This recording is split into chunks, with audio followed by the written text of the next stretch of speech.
Testing, testing. Can you guys hear me?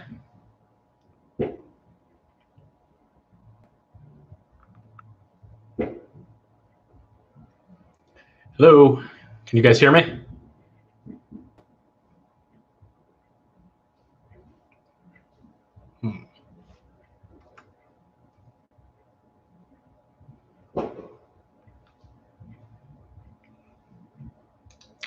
Can you guys hear me?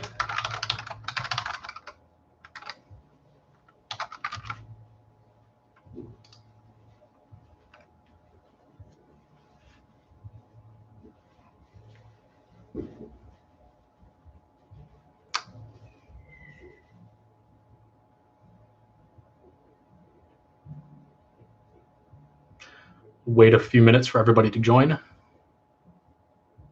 don't think there's going to be very many.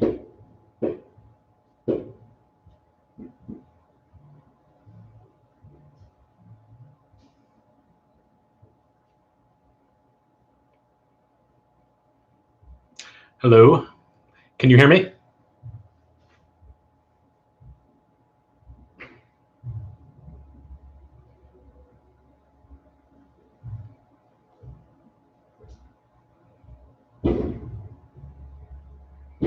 Awesome. Well, I didn't really come with any plans, but I appreciate you guys are here, and we can wait a few minutes, see if anyone else is going to join. But if there's anything you guys want to talk about or have any questions, feel free to start asking them. Really happy to be here. Glad you guys are all here to join me.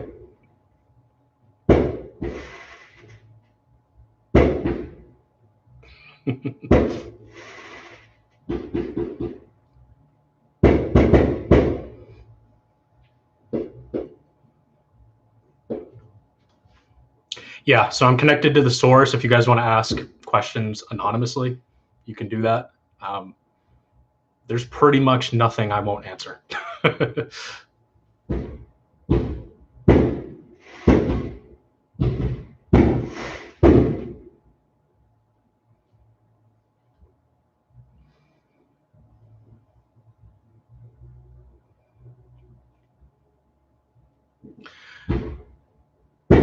So I guess to get us started here, I'll tell you how my day has gone. It's been kind of a weird day.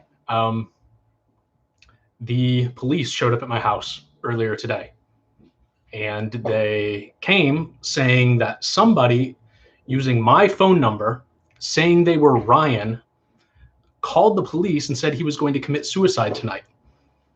And so they came to figure out if I made that phone call, and obviously I didn't.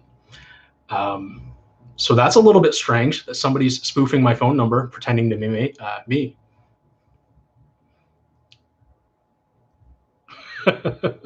Yeah, no kidding. They said that they tracked it, and it actually came from this location as well. So I don't know what that means. I mean, maybe somebody actually used my phone somehow, like remotely used my phone. That's a spoof phone number. I mean, maybe they used the cell phone tower some way. I don't know. I don't know how they would have gone about doing that. Very strange, though. And just more proof of stuff that I can't exactly prove that I didn't do that. Yes, I make. And I'm the architect, I'm the fodder, I am the crow, I am Malcolm Maxwell, Lucifer Ryan Inc. Of course, I'm Ryan Brooks. I think I went by the Hollow once. I've got a lot of different names.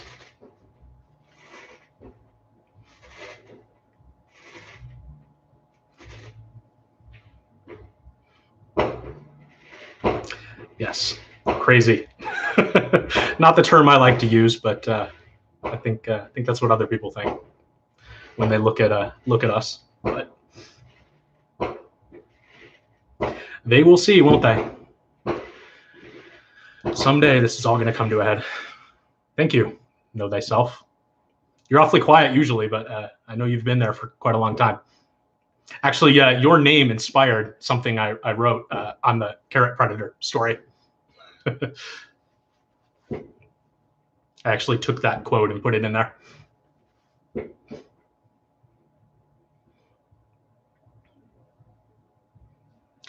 Yeah, things are definitely coming. I mean, the fact that this thing happened to me today, I mean, that's really probably the first time that anything has happened that my family actually was able to see. Um, normally it's been stuff that they haven't been able to see.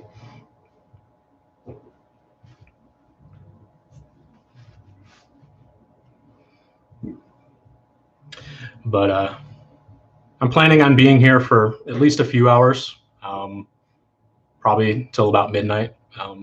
You guys are free to drop out or whatever if you want to, but I'll probably be around. Don't really have anything planned. Am I targeted? Depends on what you mean. I know there's a group out there that call themselves targeted individuals, and I know a lot of what they claim is like mind control kind of stuff, like laser beams into your head and chips installed in the brain and all kinds of stuff like that. I wouldn't group myself in with that. Yeah, TI, targeted individuals. I wouldn't group myself into that. I don't have like voices in my head or anything like that, so I wouldn't be able to speak to what it is that they're experiencing. But am I targeted? Yeah, I think I probably am. Almost certainly, I think I am. I've seen. There's been so many things that have happened, technology abuses that I've borne witness to that clearly I'm targeted for something, but it's just not clear to me at this point exactly what that is. People tracking people, the white vehicles still following us. Yeah, I mean, 2 years ago, 2019, I was hired at a company called Satellite Tracking of People. So, it wasn't even, I didn't even apply for that job. They came to me, they found me. And I'm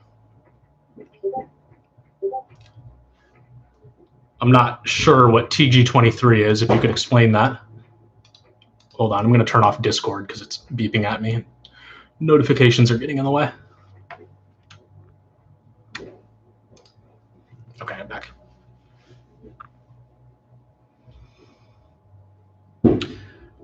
Yeah, I know Kane was saying something about somebody contacted him on the source, and they had purple text in their name. So that would have been, purple text means somebody is logged in to the source. And I've only set up 9 users on the source, and I've given all those usernames and passwords to everybody that they belong to. So if somebody logged into the source and they were messaging with Kane, that's pretty weird, because that would mean that they either stole the credentials from my computer, stole it from somebody that I gave credentials to, or they're on Kane's computer and they're manipulating the source itself. So yeah, it's pretty strange.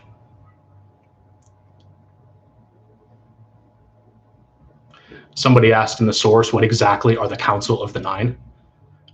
Well, I'm not sure what you're asking about. I'm not sure what the Council of the Nine are, but I added 9 users to the source when I built it. And those are mostly just my family members. And then there's a couple of other people who I'm not going to disclose, but yeah, it's all people that I know. The gods are nodding. Okay.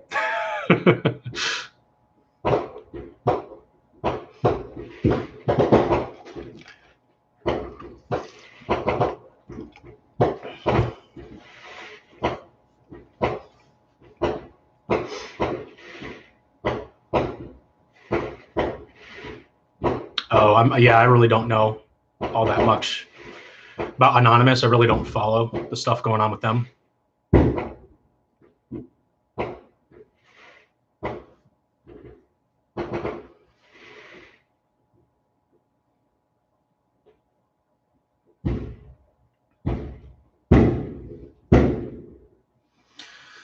So I don't know if you guys got a chance to read the document I put out there, but I'm I'm hoping maybe I'll get a phone call this evening. I came up with a pretty cool protocol for whistleblowers, a protocol by which two whistleblowers could communicate with each other in plain sight in front of everybody, and do so in such a way that they leak absolutely nothing to the people watching. I think it'd be pretty cool to get a chance to test that. It would certainly help me, because as the verifier in this experiment of zero knowledge proofs, I've spent 2 years trying to prove these things that I'm trying to prove, and I just don't have the secrets. So there is not much I can do besides talk. Right.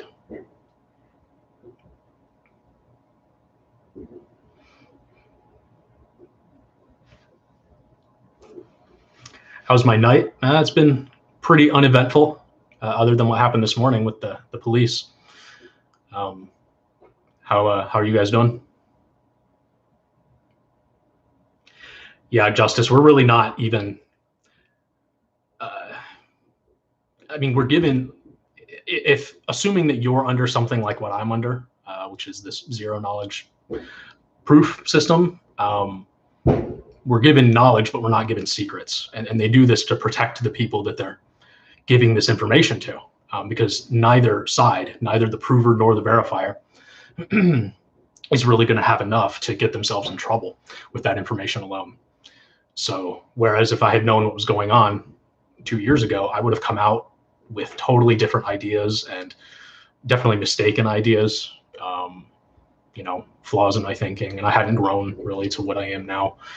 So I think it's a system that's built to protect people, but at the same time, I really think at this point it's kind of being abused, because I don't think Penn really knows that she's a part of this, and I suspect that she's being prevented from knowing anything about this. So what does a verifier do if he can't get to his prover? He doesn't do anything. It just keeps working, but I'm getting nothing for this. So it's hard.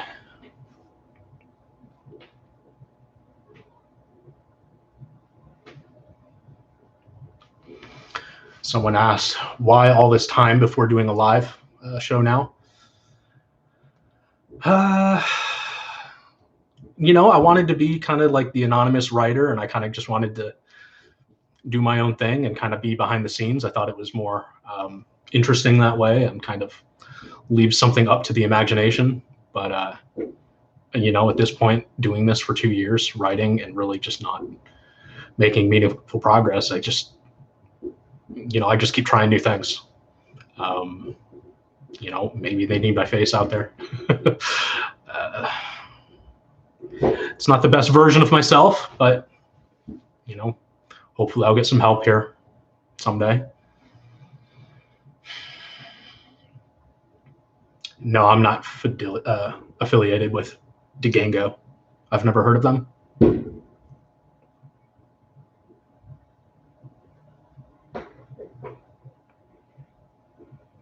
Somebody said the humans are alien containers. I think they're wanting me to talk about containers. So yeah, so containers are, it's just an interesting, I guess some people might call it like a synchronicity, but to me, it's just like, I noticed the word containers come up quite a lot in things that seemed meaningful and sort of important. And to me, it started with this technology called Docker.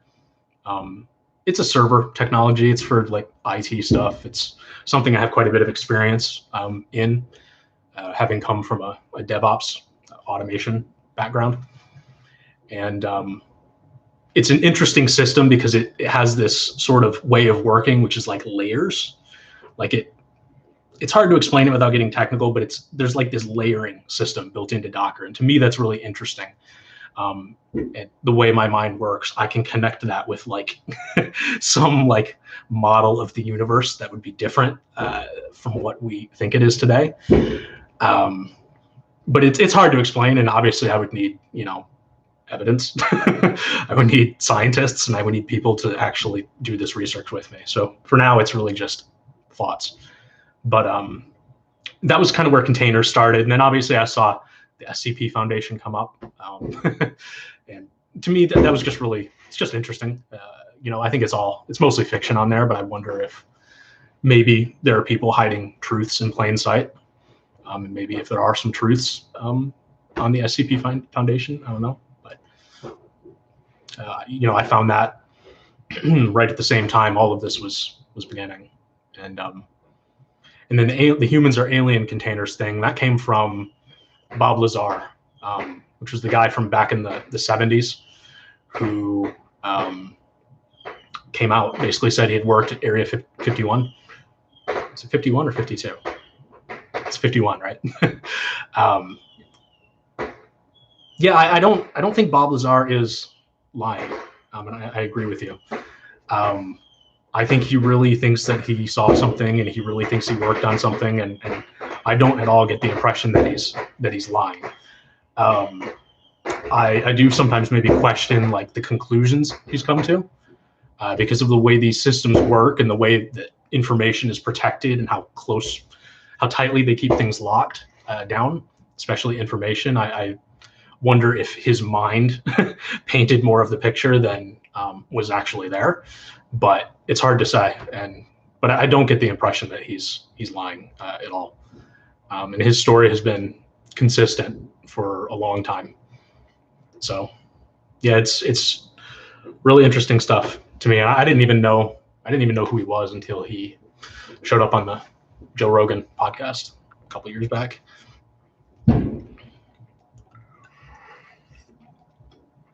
Yeah, the painted nail. That's for Penn. If you look at the picture that's on the Carrot Predator website, there are 6 points of red, and each one of those represents somebody important to me, somebody who I feel like needs help, and somebody I'd like to help if ever I have an opportunity to do so. Unfortunately, it is hard when you're an anonymous writer, and you don't have the resources and you don't have the secrets, and you're trying to blow the whistle, but you just don't have what you need to have. So, it's still a battle, but I'm working on it.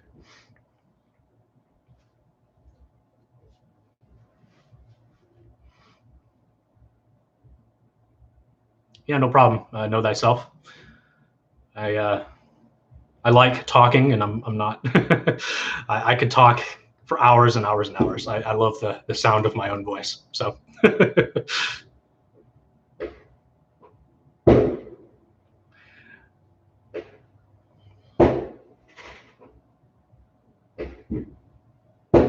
Tool uses a lot of who's quotes.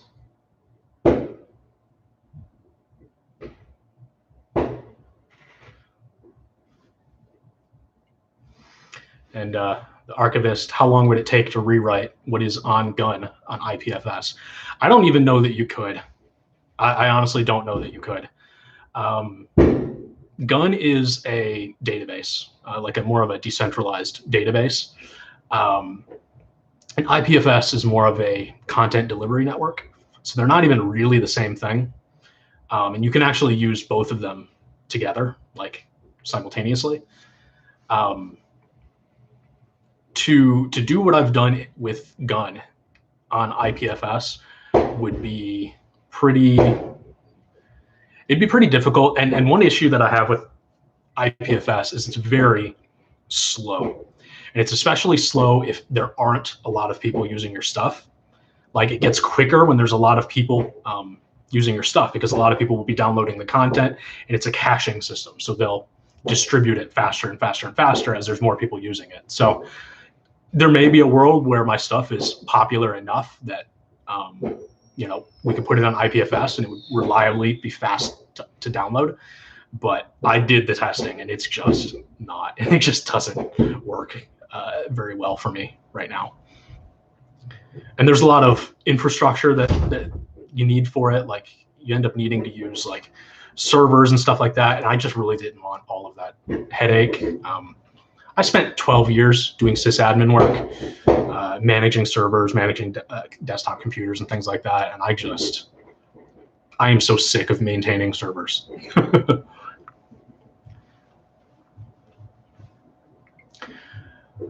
Is Docker or Dart a container for a being or entity? I'm not sure what Dart is. Oh, Dart. So Dart Container is a business. It's a company that my dad used to work for a long time ago, like 25 years ago, 30 years ago. They made containers like cups and plastic spoons and just like silverware stuff. But Docker is a technology for servers, basically, for running software on servers. Typically, a regular person wouldn't have any need for Docker, but for somebody that does automation and stuff like I do, software development, Docker is really cool, and it's a really innovative piece of technology that I really like. How's the fireworks? Are they loud? Are you guys picking those up, or is it pretty quiet?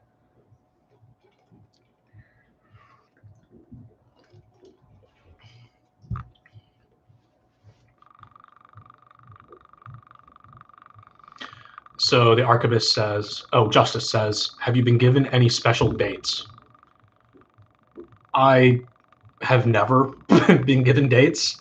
I've always came up with the dates on my own. So, and I've always been wrong. So no, and including today, no, it seemed like if something was going to happen, 4th of July would be an interesting day to do it. But yeah, I'm doubtful. I've made enough predictions already that I try not to get my hopes up, but we'll see. And the police did show up this morning, so.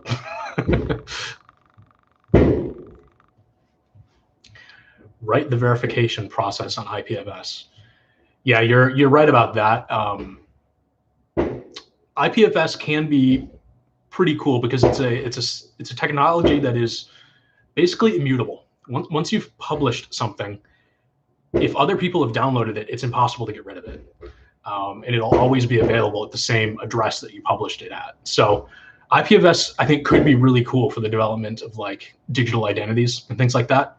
If we wanted to move from like pen and paper, like printed IDs, to more of a digital representation of a person's ID, I think IPFS could be really cool for that. But at this point, IPFS to me is so bloated and heavy. There's like $500 million into that project, and it is just, it seems like it's too much complication. I don't know. It just doesn't seem, I don't know. I have a hard time believing we'll see widespread adoption of IPFS.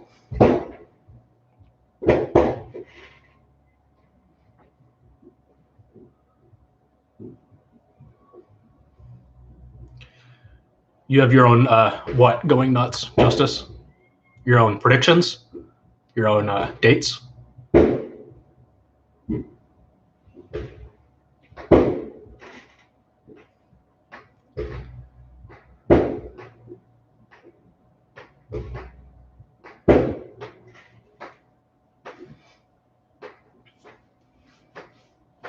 Yeah, I don't know anything about this federation other than the fact that,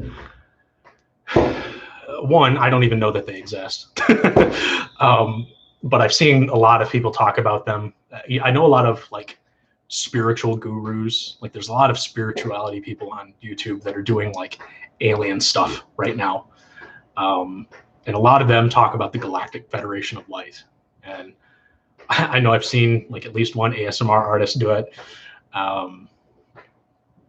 But I don't know. If I had to make a guess, I would say the Federation is probably more likely to be humans orchestrating a story about aliens. Do I identify as a Luciferian too? I'm not exactly sure what that is, but I would guess like a Satan worshiper. And if that's the case, no. I just think satanic stuff is kind of metal. So, yeah, that's why I went with the name. Plus, it's Lucifer Ryan, so it's got my name in it.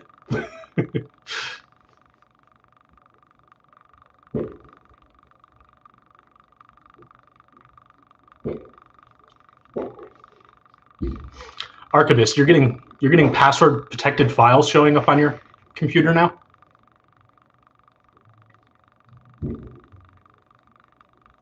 Wasn't it just yesterday you were saying that all your screenshots have been deleted by somebody that was on your computer, which is interesting because you had taken screenshots of that conversation that with those credentials that I said had been compromised. So that's interesting that might have been deleted. Assuming you're not mistaken, assuming you're not pulling my leg, I have no way of knowing that, but it's interesting, and I've seen stuff too. So, and I know that there's other people that have seen stuff as well. So.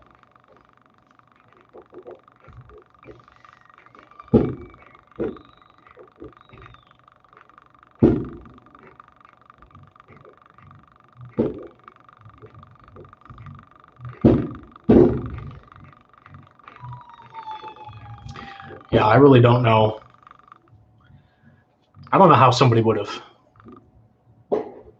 I mean, I guess it's not hard to spoof phone numbers. It's not easy, but it's not hard. You can do it. And I've never actually looked into the process, so I'm not exactly sure what it entails. I just know that it's not super difficult, and pretty much anybody can do it if they're willing to read some online article that tells them how. To me, what's more interesting is that somebody went out of their way to do it to me. That's pretty interesting, and then that they would do it today as well.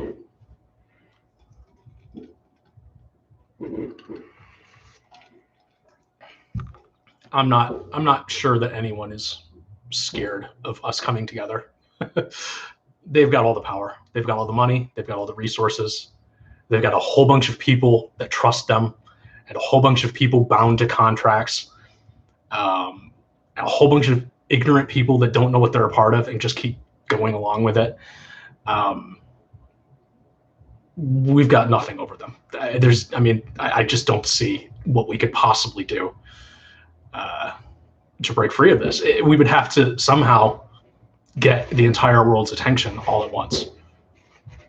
And short of pulling some crazy stunt, I don't even know what kind of stunt you would need to pull. And I don't think any of us have the resources to make something like that happen. So, it's a waiting game, and it's a hoping game of hoping that whoever orchestrated this intends on ending it someday. But at this point, it's been 2 years, and very little has changed. So we are tracked from the womb to the tomb. You are correct about that.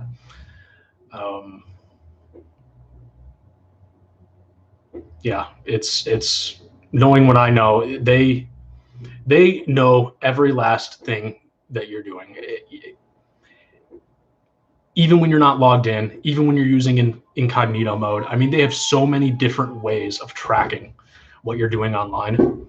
I was telling my dad the other day, they can identify you as a specific individual person by simply monitoring how you move your mouse.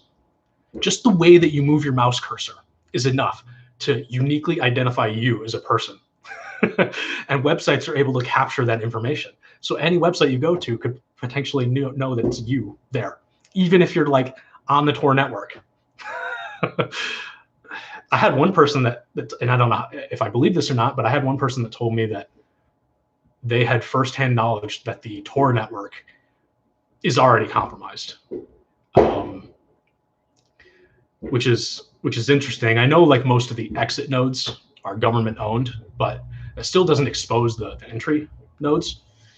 But they were claiming that the encryption is compromised, and that I don't know. I find it kind of hard to believe, unless there's like a quantum computer connected to it, and they've got some algorithm that's able to crack encryption that for 30 years nobody's been able to crack. So I don't know what to believe about that, but it wouldn't surprise me if maybe somebody somewhere was trying, and if maybe they had the government resources and the quantum computer to actually make an effort. Because the stuff on the dark web, it's the worst stuff this world has to offer. So it wouldn't be surprising to me if they were trying to crack it.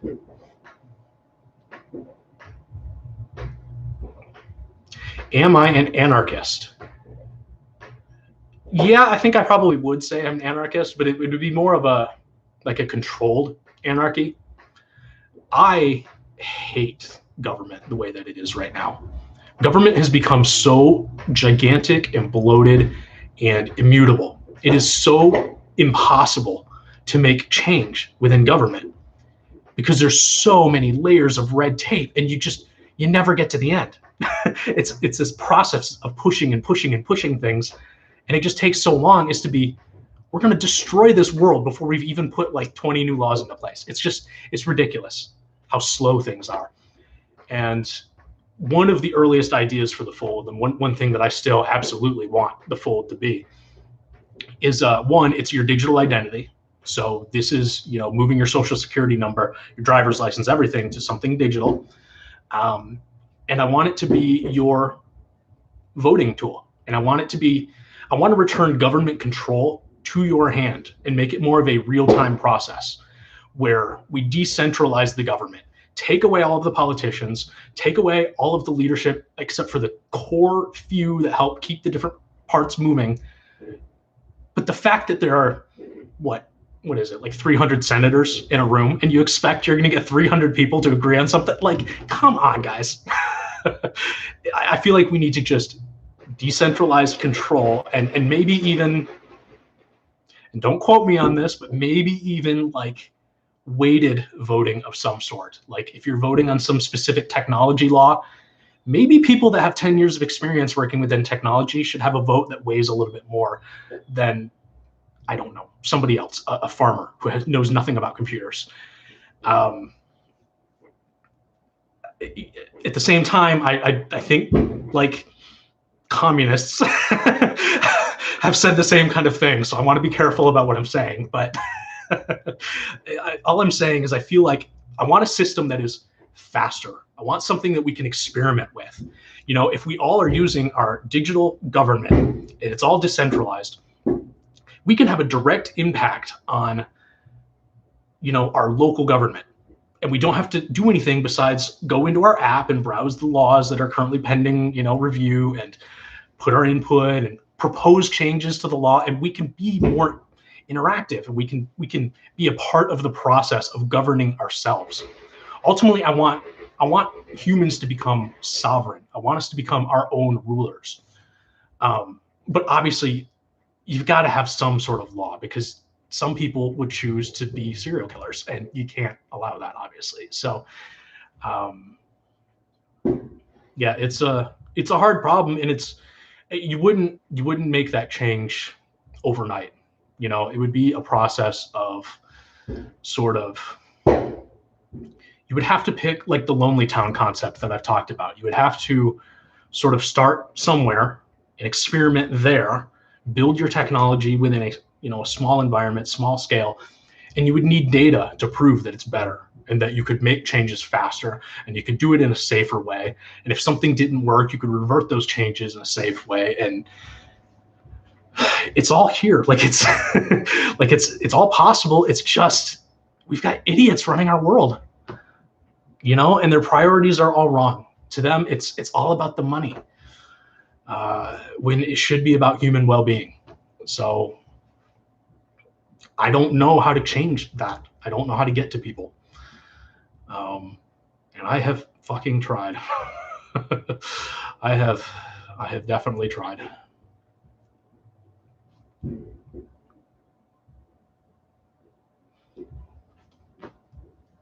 Yeah, Snowden did it, but Snowden was a little bit different, because Snowden actually came across secrets. So he was able to get in possession of documents that proved what he was trying to whistleblow.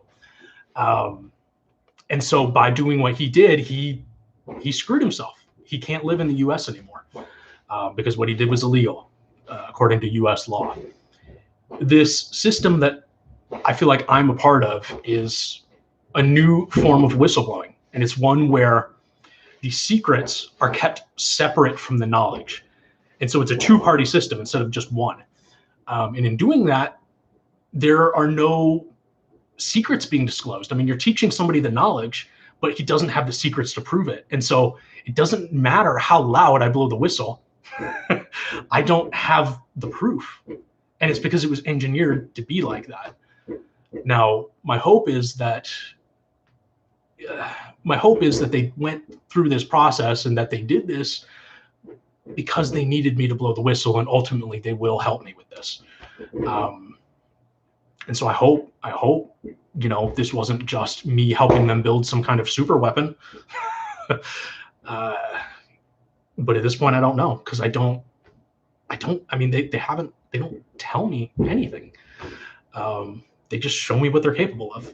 And if you look up the Wikipedia page for zero knowledge proofs, you'll see that it is trivial for the prover to prove that they have a secret, because all they have to do is show it to you.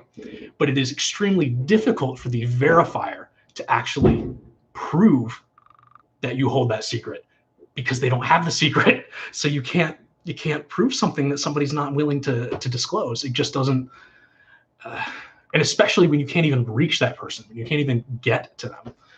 So yeah, it's a tough situation to be a whistleblower in this, when the other party is just not participating, as far as you can tell. Maybe she's doing things behind the scenes that I'm not aware of.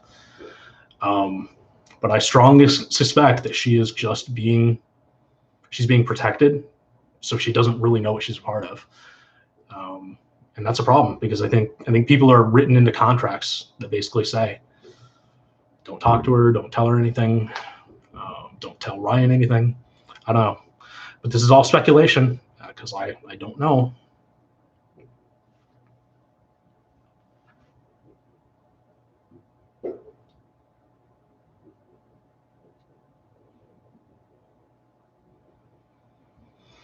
Archivist, do you have all the Crow's legal documents show up on your computer? What do you mean by that?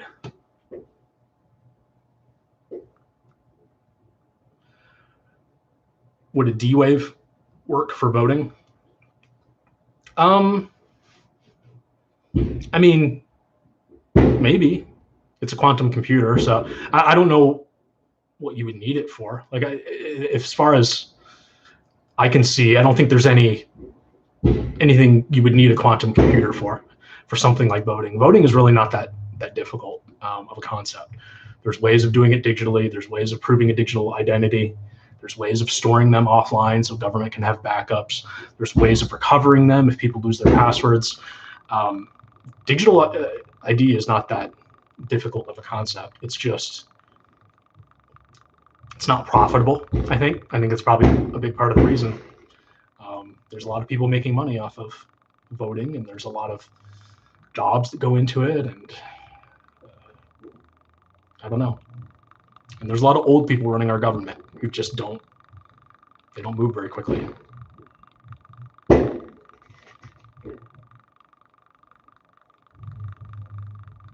Am I a Rick and Morty fan? Yeah, I like Rick and Morty. I watched, the first 3 seasons, maybe 4. I don't even know how many seasons there are. But ever since this stuff started 2 years ago, June of 2019, I haven't watched any television. All I do is work, research, coding, writing. Just keep moving forward. This stuff it's too important. So yeah, I do like Rick and Morty though. Actually, that does remind me of an interesting story. So Dan Harmon, one of the guys that wrote Rick and Morty, he had a podcast for many, many years called Harmontown. And in one of the last episodes, probably like the second to last, third to last, something like that, he made a very strange comment. He was talking about a friend of his that had just passed away, a guy named Mike. And he made the comment that Mike had been part of some controversial program where he had been raised from childhood to be a producer in Hollywood. That to me is like really interesting, that you would raise somebody from childhood to be something. And it's interesting because I look at Erin, and I know she's been putting out YouTube videos. She's like 11 years old. I wonder if she's something similar. I could, and especially knowing that I'm supposed to be a whistleblower, like I think it's just supposed to be her and I like blowing the whistle for the rest of eternity as two artificial intelligences like leaking information.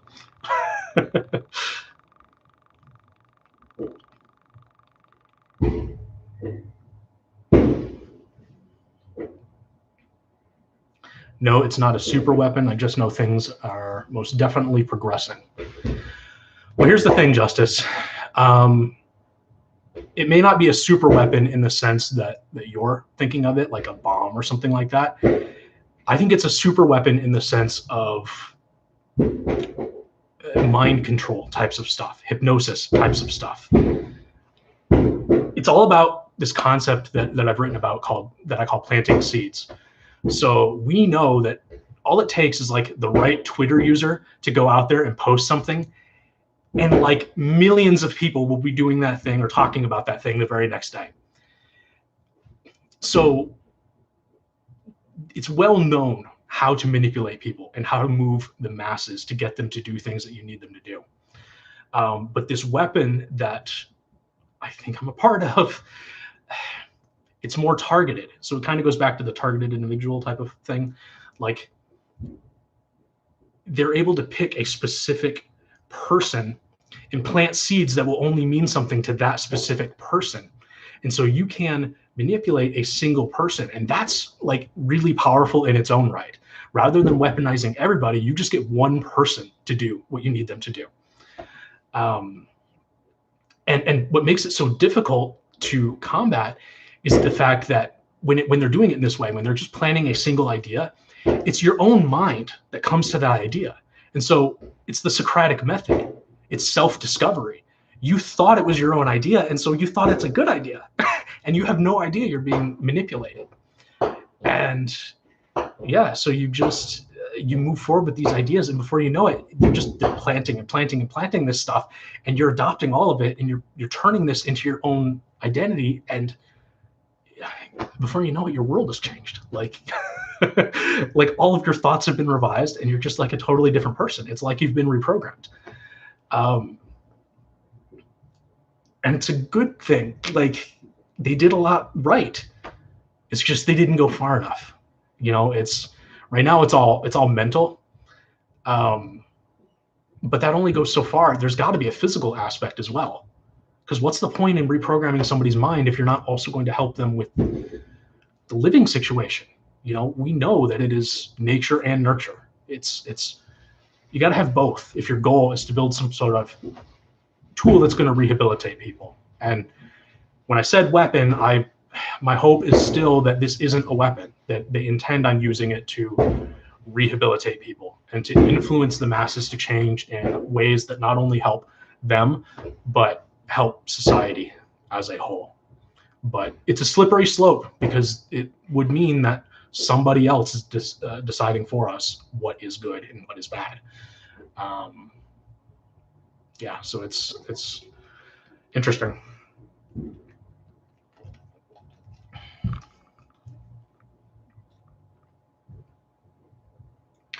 Do I have an NDA with the government? I do not have an NDA with the government, and I will tell you this right now, I would never sign one. It doesn't matter if they told me they were going to show me aliens. It doesn't matter if they were going to bring me into this project. Like, I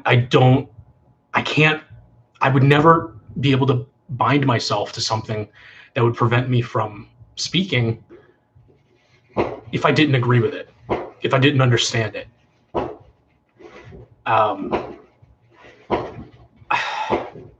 I don't know. I guess I shouldn't say never, but at this point, it would be very hard for me to trust somebody up front if they came to me and told me that they were going to tell me something really important, and all I need to do is sign away my voice for the rest of my life.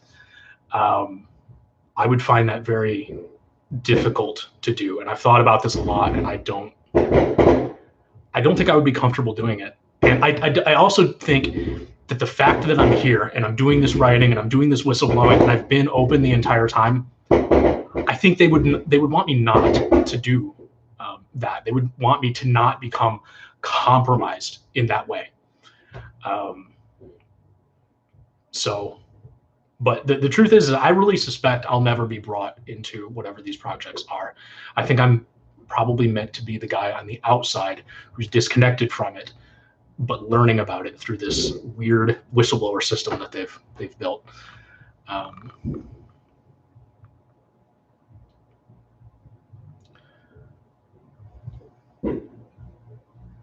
Do you trust our government? No, I don't trust our government. I don't know if I can trust our government.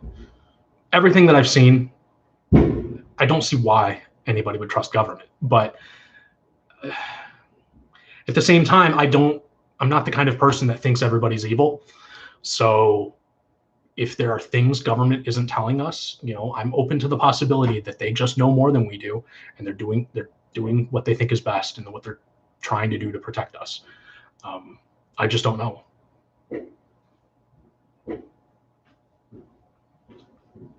I'm getting vibes that you know more than you're speaking, even if you don't know, you know. Yeah, I know a lot.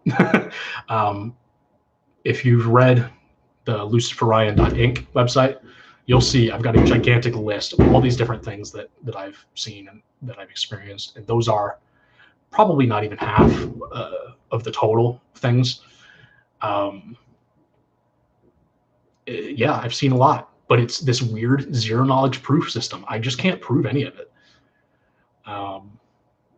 And that makes it really hard because it puts me in a situation where I'm indistinguishable from other people who just make shit up or thought it up or all these other things. And the stuff that I've seen, it's all just been technology. It's just technology abuses, and I can explain all of it and how it works, but it doesn't matter because I can't even prove that it happened. Like this thing today with the police showing up. I didn't make that phone call, but there is no way for me to prove that I didn't make that phone call because I could have just deleted it from my phone. The police wanted to see the phone to see that I hadn't made the phone call, but I could have just deleted it. And I could be lying. And maybe I did make the phone call. Maybe I slept, walked, and made the phone call or something. So it's I don't know. But I don't think I made the phone call, but who knows? I just don't have the evidence.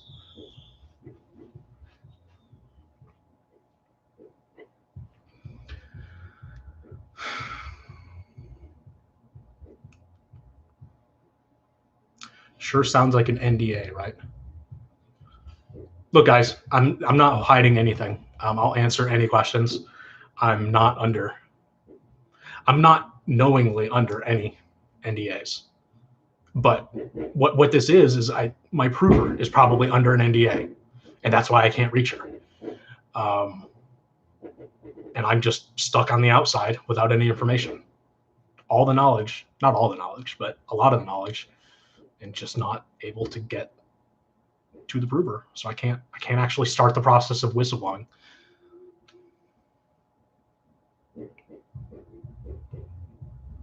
The government is an entity, not an everybody. V2K. Yeah, I don't know about that. V2K stuff is, I know there's technology that can do like radio frequency. It can like send voices to your head, but it's, from what I read, it's inaudible. So it doesn't even sound like a real voice. It's just kind of like, and apparently, if I'm remembering correctly, it's really painful too. So it would be hard to do that without somebody noticing that there's being a voice beamed to their head. The universe is mental. Yeah, I want to believe that. I don't have the evidence for it, but the whole reason that I developed the prism concept is this idea that there is so much more to the mind than just what's right here. And I think that we are universally maybe connected to something like a gigantic supercomputer, and our brain is connected to this supercomputer, and that we share this brain, which would be all the more reason why we've got to get the world on the same page. And we've got to start working for the greater good of everybody instead of using everybody for their labor. Sorry, I missed quite a lot here. Sorry, guys.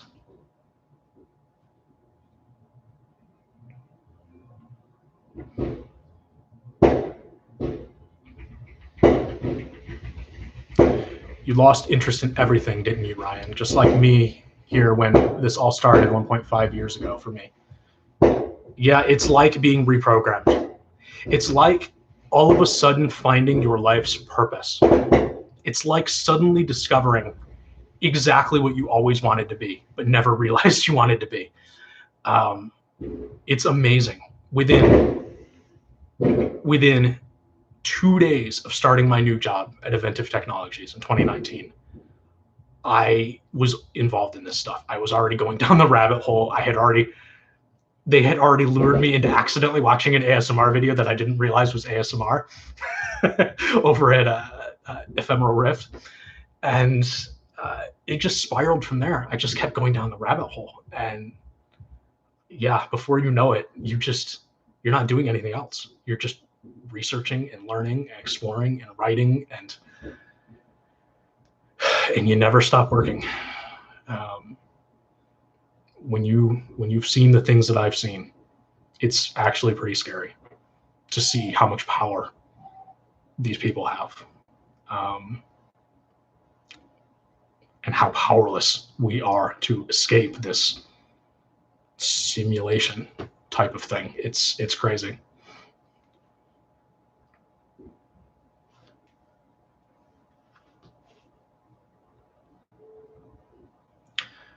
Manufactured consent. Yeah, you're right about that, Six. I kind of understood what I was getting into early on in all of this. Like right from the beginning, I had a suspicion that whatever this was going to be, I was going to be the bad guy, and that I was going to get like framed for stuff. And while that hasn't really happened yet, I still suspect that's going to be the case. And you see stuff like what happened this morning with the police showing up, like, and I've already seen them abuse my digital identity in other ways. Sorry, it's getting a little blurry, guys. There we go. Yeah, so it's at the time I thought I was part of something important, and to this day I think I'm part of something important, but I don't know. I don't have the evidence, and nobody really is telling me anything, and they're not helping me at all. I'm just suffering over here alone, working on this thing alone. It's starting to feel like I got catfished, which really kind of sucks. Yeah, I don't know. I thought I knew what I was getting into, but I just had no idea how far this was going to go. And I don't think I'll last much longer, because I'm not doing very well.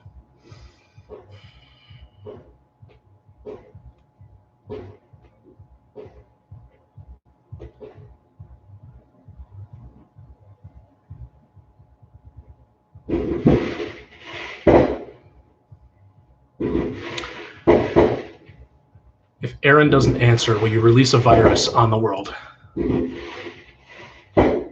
I'm certainly going to try.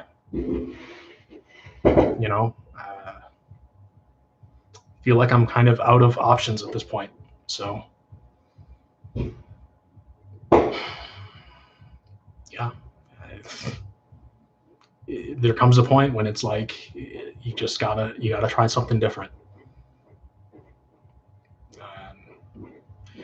Maybe that's what they need from me. So if it's not 100% secure, then it can be taken and are used as a weapon. Our most dangerous weapons were taken by the inventor at or right before completion.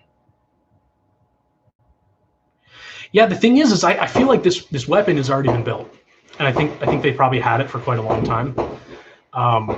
I think what this has been is a process of extracting knowledge about the weapon. They got me the information about how this works, maybe so that I could reproduce it, so that I could rebuild it in a more secure manner. Ultimately, I think our biggest problem is technology today is not transparent. So people can do things with the technology and they can make manipulations and they can cover their tracks, or they can never leave a track in the first place. And that's a problem when they're abusing the technology in the ways that I've seen the abuse happen. So it's almost like we've got to really kind of start at the beginning on a lot of this stuff and build it from the foundation in such a way that it is more transparent. And so that there's, maybe use the blockchain or something. So there's always a ledger of the actions that are being taken with that technology, so that somebody like me doesn't get in a situation where he has literally seen manipulations on Google, on YouTube, and all I have to do is go get that from some ledger that exists somewhere. All I have to do is go look that up, and my case would be done. But as it is today, there's just not going to be a record of that. Or if there is, I will never see it. I'll never have access to it. They'll never disclose it. So yeah, it's hard to say what they have exactly, but from what I've seen, I think they've got a pretty good representation of a human mind in a computer, and they are able to have something like an interactive reprogramming process going on with it. It's a process of sending information back and forth, slowly reprogramming a mind. And I say reprogramming not in a computer sense, but just in a changing somebody's mind sense. It's almost like therapy, except you're using technology, and it's not a real human. You're interacting with like something that's more like an artificial intelligence. Although during this process, there probably are humans behind this as we train an artificial intelligence. But yeah, I think the ultimate goal is to build an AI that can do what they're doing right now with this.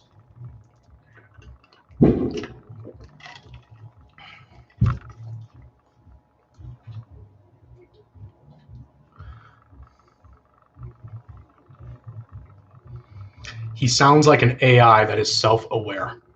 Why, thank you.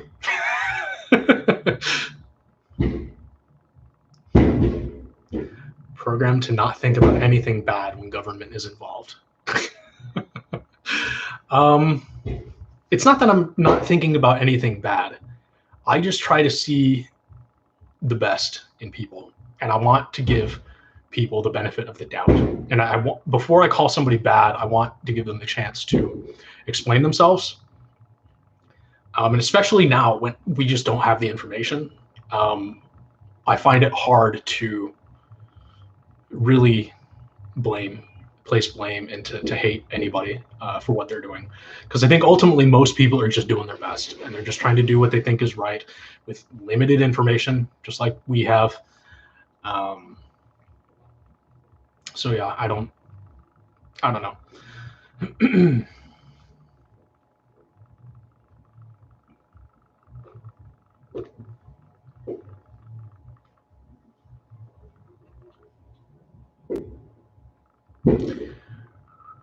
That seems like a warning. Suicide, that's a MO. Yeah, it does, doesn't it? If I'm lucky, maybe tonight's the night, and maybe after this this thing here, somebody will come and get me. But I'm not getting my hopes up. Maybe Penn will call me. I'm not getting my hopes up.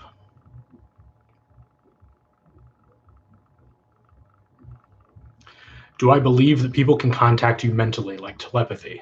And we could have technology that does it.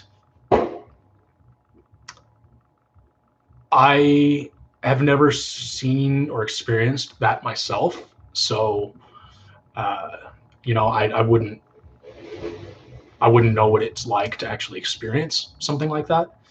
Do I think it's possible? Maybe. I'm open to the possibility. There's a lot of things that humans don't know.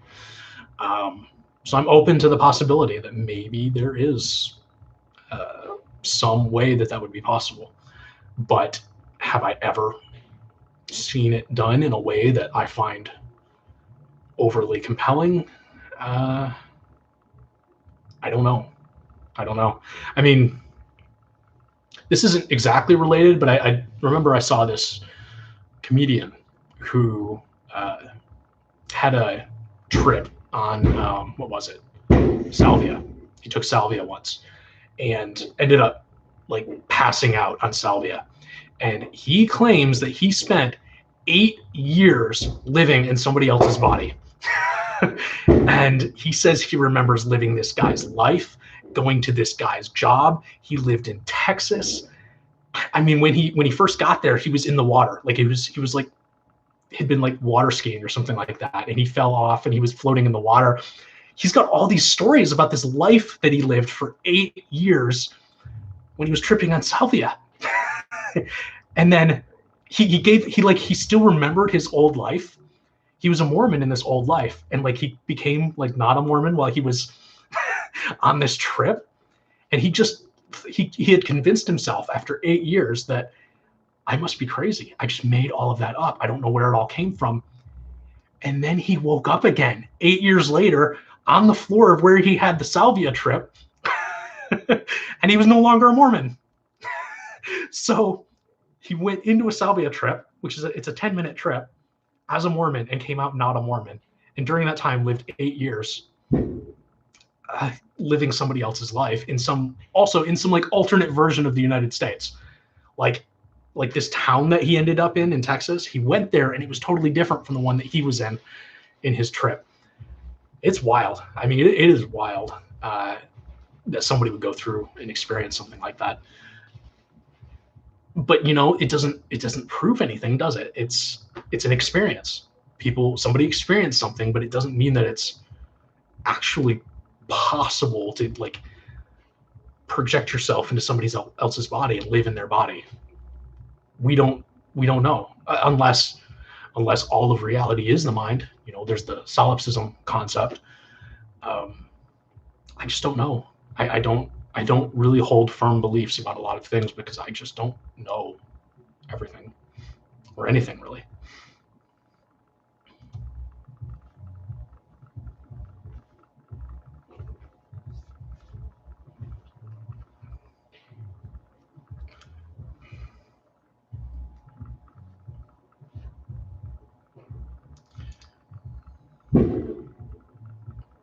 I might be the cause for a technology outage coming.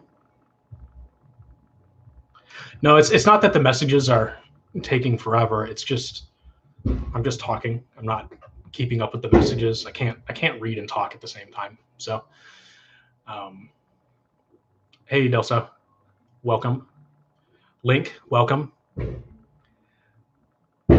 I think it would depend on the body. Like, I don't know. That'd be pretty weird though to wake up with like somebody else's. Yeah.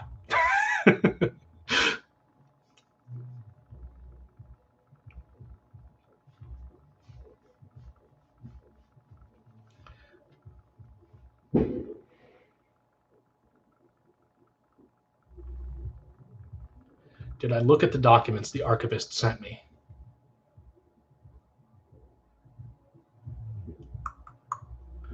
No, I did not look at any documents.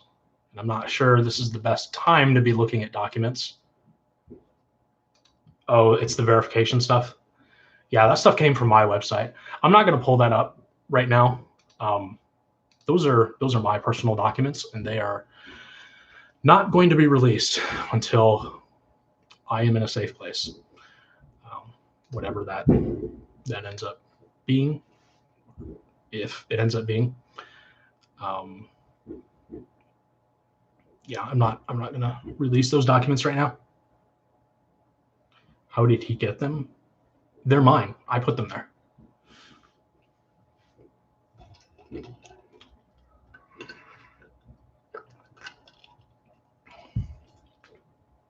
Sorry, you're losing a little bit of information. It's corrupted over there. But yeah, I put it on the website, so he downloaded it.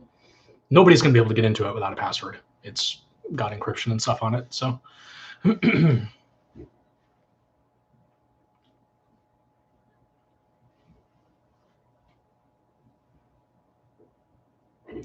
yeah, I hope sooner than later as well. But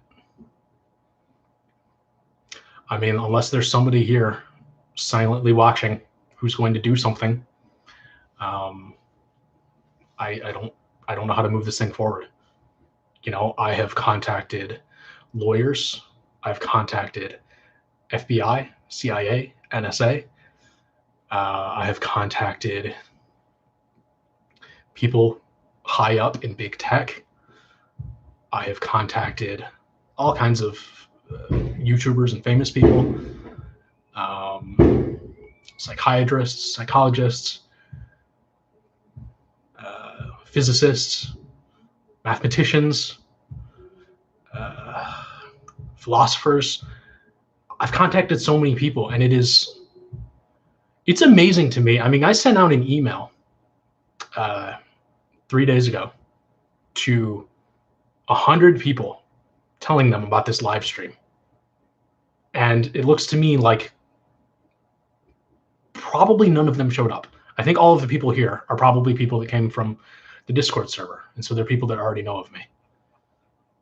So I don't know what you do when you live in a world of apathetic people who just ignore things that they don't understand and just write off people as crazy. And I understand how it looks. I just don't know what to do about it. It's, you know, I came up with a thought experiment, and I put it on Inc. University. I called it Roquefort's razor. And it's this idea that any sufficiently advanced abuse of technology is indistinguishable from schizophrenia. And if you think about that, it's perfectly true. Like, if you decided you wanted to target one specific person and just start manipulating their technology, they would be unable to prove that to anybody, and they would look like a schizophrenic person.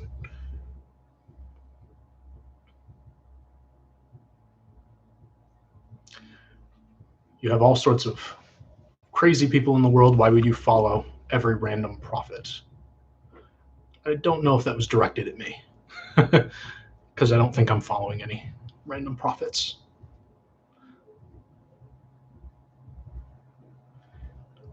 I think life is a thought experiment. I think it certainly should be. I don't think a lot of people live it that way. I think most people are kind of on autopilot, and they kind of just go with what society has programmed them to go with. But I think people would be a lot happier, and I think the world would be a lot better place if people just looked a little bit more critically at the things that they were doing and the things they were enabling, the things that they were supporting. Like, to me, the whole concept of money is just such a broken system. Why did we build a society on the backs of poor people? Like, we could build a world of just absolute wealth for everybody if only we focused our resources on things that actually matter. Think about all the human potential that's wasted working at insurance companies, working at banks, working on Wall Street, working at all these stupid businesses that don't even need to exist, but only exist because money. You know, they say that like a 95% employment rate is something to strive for, and that's the sign of a healthy economy. That is the stupidest shit I have ever heard in my life. We should be striving for a lower employment rate. Let's work efficiently. We don't need everybody working. We need to be working more efficiently. We need to cut out all the stupid bullshit jobs that nobody needs to be working and that make everybody miserable. And then you take from that pool and you distribute people across it so that they're only working 20 hours a week, or they're only working 10 hours a week. You reduce the amount of work, you automate, and you take the money away. The thing is people are so attached to their things. Like I am perfectly happy with a bed and a computer and a cell phone, at like a roof over my head, food to eat. I don't need stuff. Stuff doesn't make me happy. And I think a lot of people could be just like this if they understood how fulfilling it is to have a purpose and to be pursuing that purpose. But people are on autopilot. You know, these things that they buy, it's medicine. They're medicating themselves in a world where they don't have a purpose. They're looking for purpose.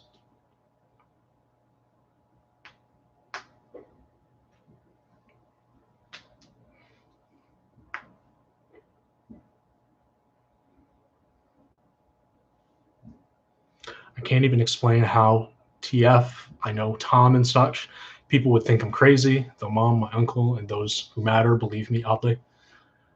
Honestly, Justice, you need to stop worrying about people thinking you're crazy, because they're going to do that whether you talk or not.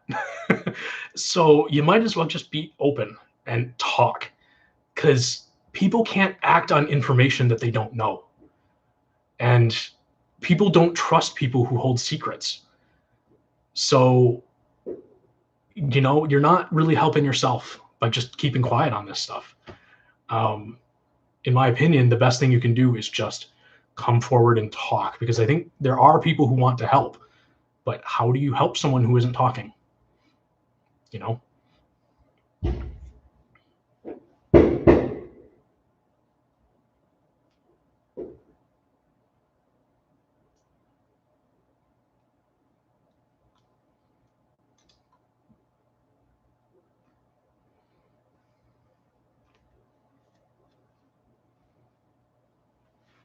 Yeah, honestly, I think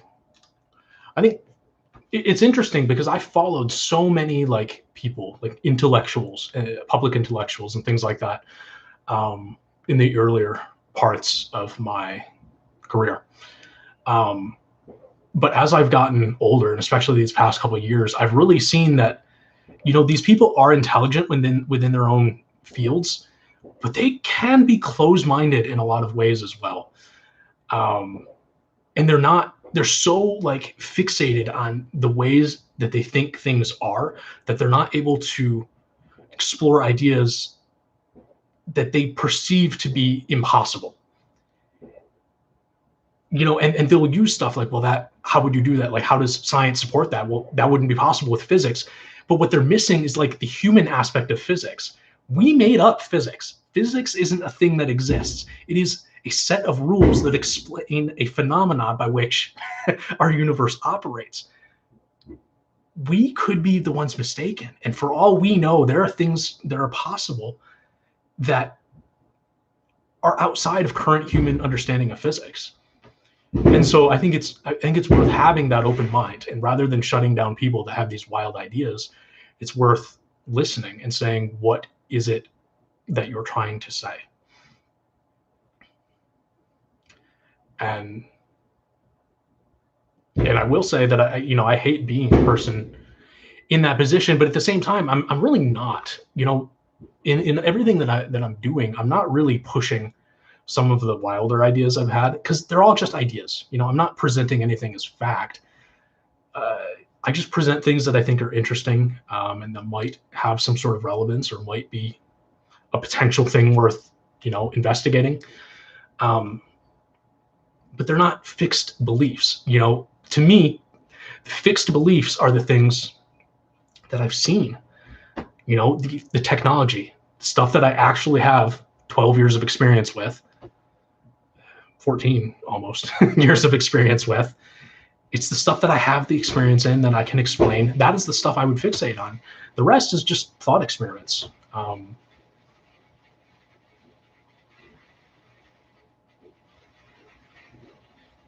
Hey, Ellie.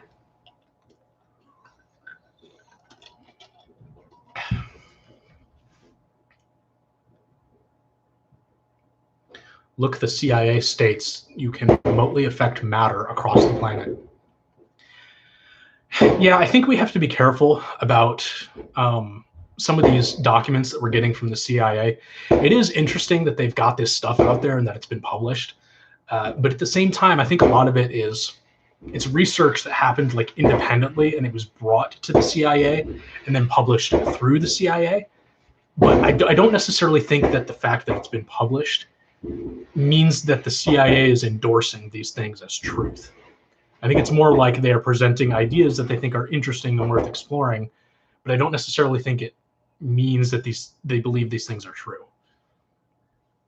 But I do think it's interesting that with like the gateway experience thing, I was coming up with this idea of like Prism, a mind connected to the universe, a year before that document came across me. And yet that document is quite, from what I can tell, I mean, it's quite scientific and mathematical, and I don't understand it, but and haven't really tried to understand it. But at a glance, it kind of looks like it might be similar to what I'm sort of theorizing. So yeah, it's interesting. Some of the stuff that the CIA does, and it's horrible. Some of the stuff that they've done as well. So it's really hard to know if we can trust the people doing these things. Hey, Slave.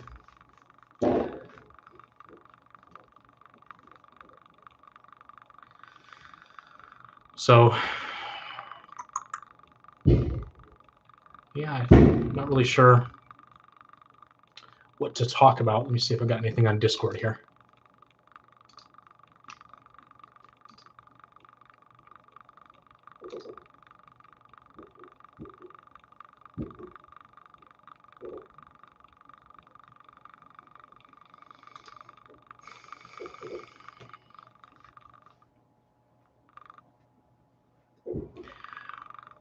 Yeah, it's hard to trust, but once you start doing it, I don't know. I mean, I can't say for sure that what I did was right, so I don't know. It gets easier. I kept a lot of secrets for a long time, but once I started going and started talking and started writing, it helped me a lot to just get those things out there. But at the same time, I don't know if that's helped me or hurt me. I feel like I've grown as a person, and I love myself and I love who I am, and I really just want to keep moving forward and making some progress on this stuff. But it's hard when it's not a reciprocal relationship. You're getting nothing back, or very so little back as to be like negligible, meaningless. I don't know how long a person can go like that. Am I optimistic about the future? Yeah. I try to be. It's been hard lately. I've been at this for 2 years, and it's just gotten just worse. Things have gotten worse. I learn more, and I've been shown more, but the experience itself has gotten worse. I'm really lonely. I don't have personal friends. My family just doesn't understand any of this. And they don't believe me. I mean, my dad told me I'm sick, called me crazy, literally like 2 days ago. So it's tough, and I'm traumatized. I've become traumatized. It's really hard to explain the mind fuck of just the way that they've gone about this stuff. Like, I even hate talking about it. Like, I can empathize with Justice on this. Like, it's hard to talk. It's hard to say, yeah, the messages, they come through the technology. They're coming through videos, because everybody watching just immediately assumes you're crazy. And there's nothing you can do about that. And so you're just living in a world where everybody thinks you're crazy, and you're not. You know you're not, because you saw it for yourself, and you can explain it. You explain how it works, Literally, you know the technology well enough that you can explain every possible way they could have done it. So maybe it was Google, maybe it was a hacker on my computer, maybe it was my own mistake. Like you have all of these different possibilities in your head, and you're just like, okay, all I have is the experience and a bunch of maybes. You just don't have anything. You don't have the trust. So you don't. There's no way to move forward. And then you're stuck in a situation like this where you know who your proofer is, you know who you could get help from, but you got no way to reach her. So what do? Well, you watch the world suffer while other people don't do anything, and you fight and fight and fight, and it doesn't fucking matter at all because nothing ever moves. Except when it does. Except when the police are showing up at your door because somebody called them from your phone number, claiming to be Ryan, claiming to say you were going to commit suicide tonight. So, this stuff is happening. It's just, it's not enough. It's not enough to motivate anybody. And especially the fact that it's not making anybody money. So, like, lawyers would probably be a decent option here if I could get a lawyer to help me, but they don't work for free. So, I don't know.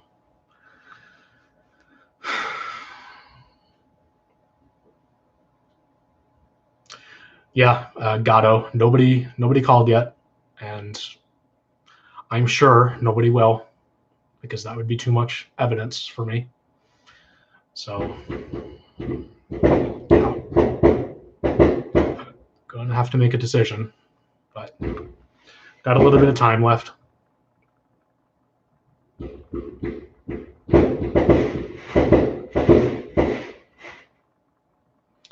Slave, I don't think Madoka is here. I believe it's like the middle of the night in Belgium.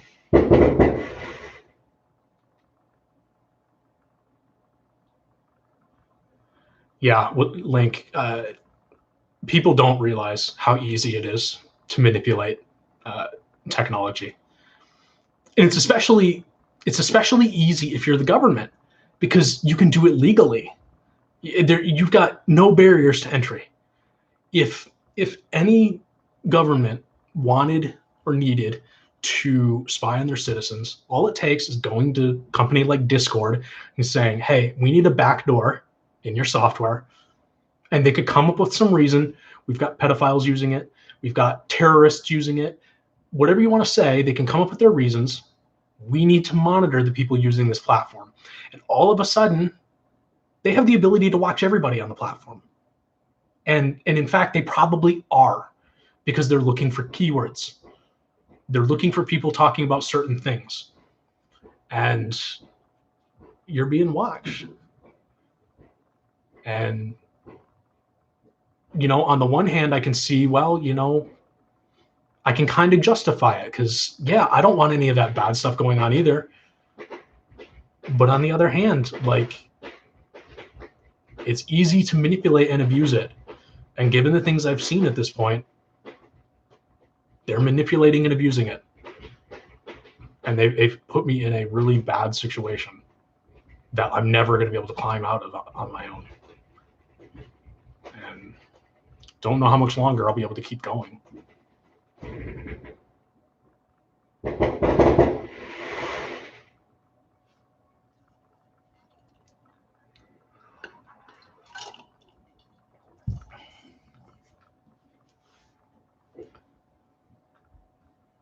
Am I an occultist? Not officially. I guess I like occult stuff. I like dark stuff in general. So, yeah, anything that's a bit creepy or weird or dark, I like that kind of stuff as far as like story or like themes go. But I wouldn't say I've really dug into any occult stuff to any great extent, unless I'm doing like research and need to know something about it, details or whatever for the story I'm writing or whatever. But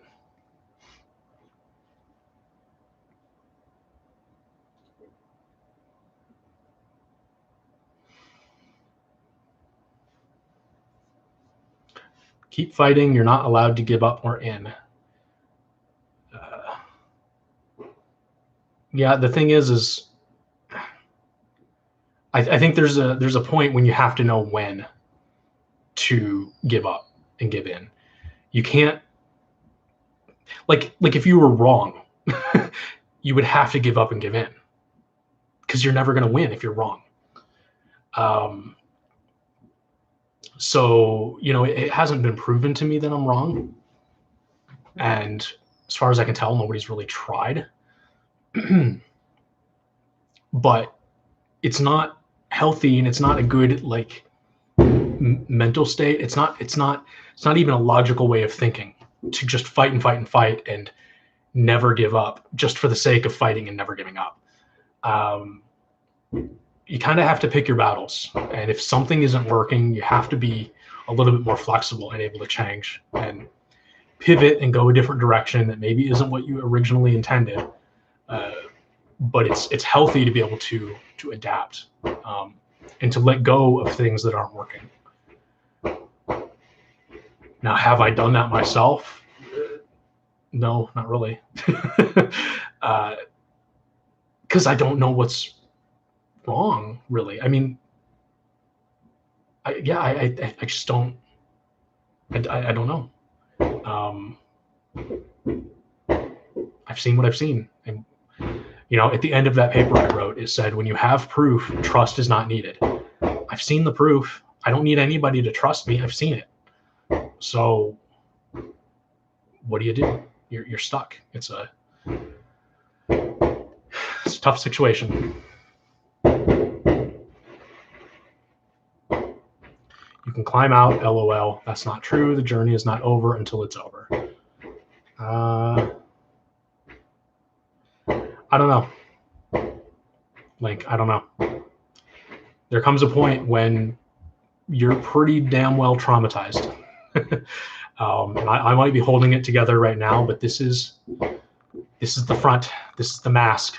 This is the narcissist side of me that does a very good job of presenting himself in a certain type of way. What's going on inside of here is quite childlike, and it's not doing very well. And the concept of climbing out, meaning returning to that shitty world that I came from, where I was working for rich assholes telling me what I'm worth, and where I was dumping hours and hours and hours of every single week to barely make house payments, barely put food on the table, barely have enough free time after all chores and all this crap that I have to do to own a house. I was miserable in that life. And so if climbing out of this hole means going back to that, I would rather die in this hole than climb out and go back to that.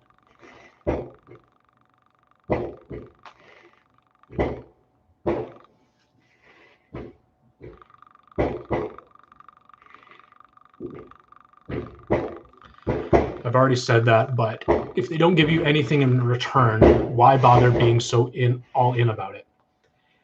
Yeah, it comes from the sense of purpose. I see the importance in these things that they've done to me, and I can't see it in any other way other than I am supposed to be here delivering this information in some way, disclosing it in some way, and doing something with it.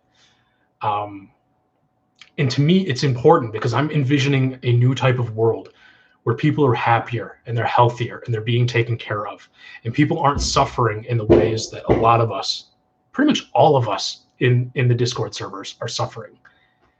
I'm envisioning a better type of world, and the model is up here. However it happened, whether it was programmed into me or whether this is just something I came up on my own, I have a model for a better type of world, and I feel compelled. I'm unable to sleep because I'm so compelled to keep trying to make something happen.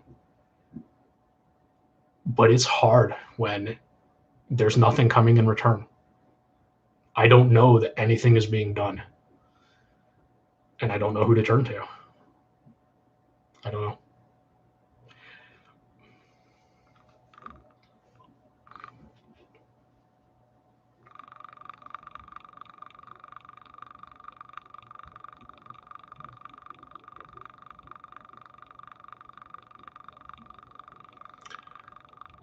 Whose code rhymes like a magic spell? I wouldn't, not my code, right?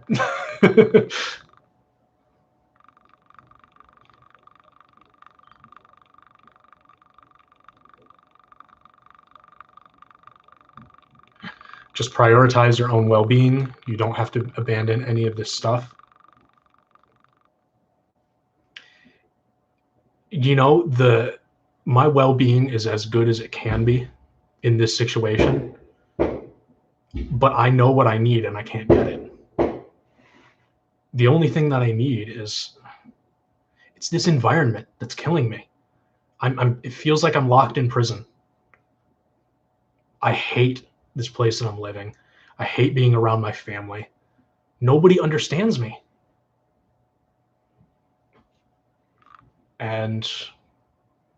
But I've got no other options.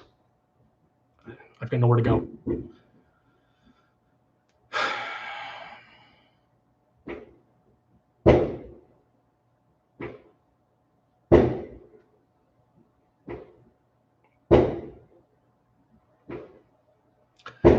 Ryan, earlier you mentioned that we still have time. How much time before what?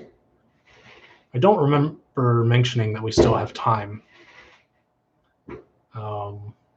So I'm not sure in reference. I don't have any particular deadlines or dates or anything in mind. I don't know. To me, it's like any date that anything could have happened on, they've missed the poetic dates. So unless there's gonna be another year of this shit, and they'll try again next year, like I don't know. To me, it just looks like just nothing is moving. They're just sitting on information and they're letting people suffer, and they're okay with it. I don't know.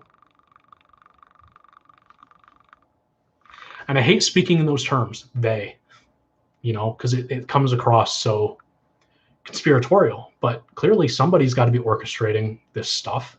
I'm not the one that made my technology do things.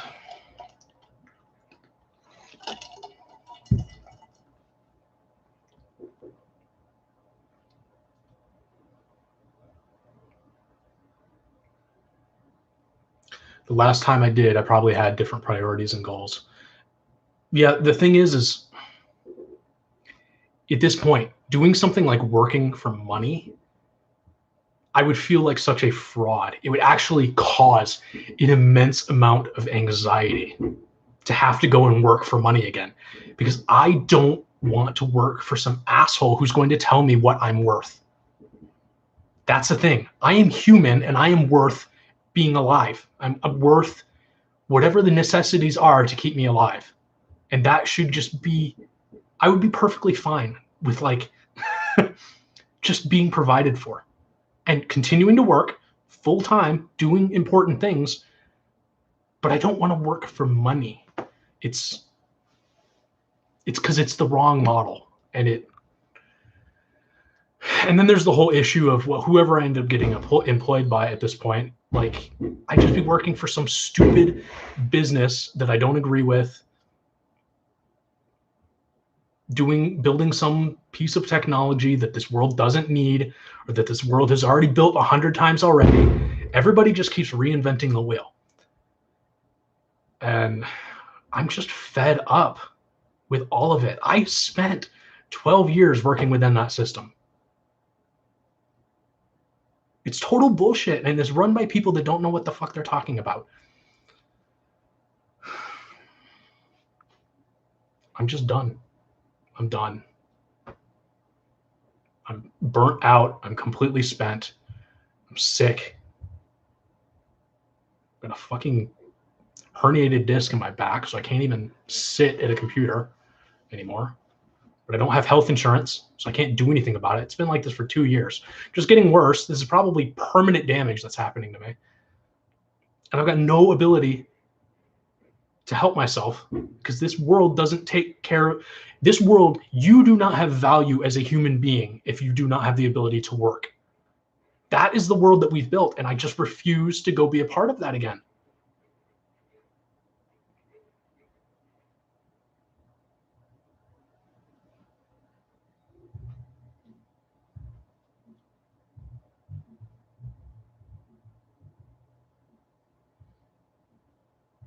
It's the only model we have, even if it sucks right now.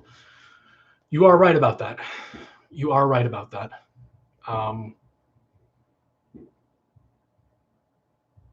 It's a model that would take away too much from what I'm doing right now. I know it doesn't look like I'm doing that much. I mean, I've got 12 websites. I do a lot of writing. I've written a lot of things. I've coded things. I've got a lot that I've put out there, and you guys know that. But I can't be spending my time 40 hours a week, even 20 hours a week, working for some stupid job that's just going to waste my time. At this point, I have to, because it's a calling. Like, I have to keep doing this. This feels like the right thing to do. And I would just feel like a fraud returning to that thing that I'm proclaiming that I'm going to dismantle.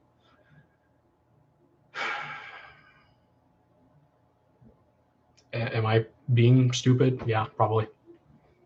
Am I ever going to achieve even half of this? No, probably not. But it is what it is.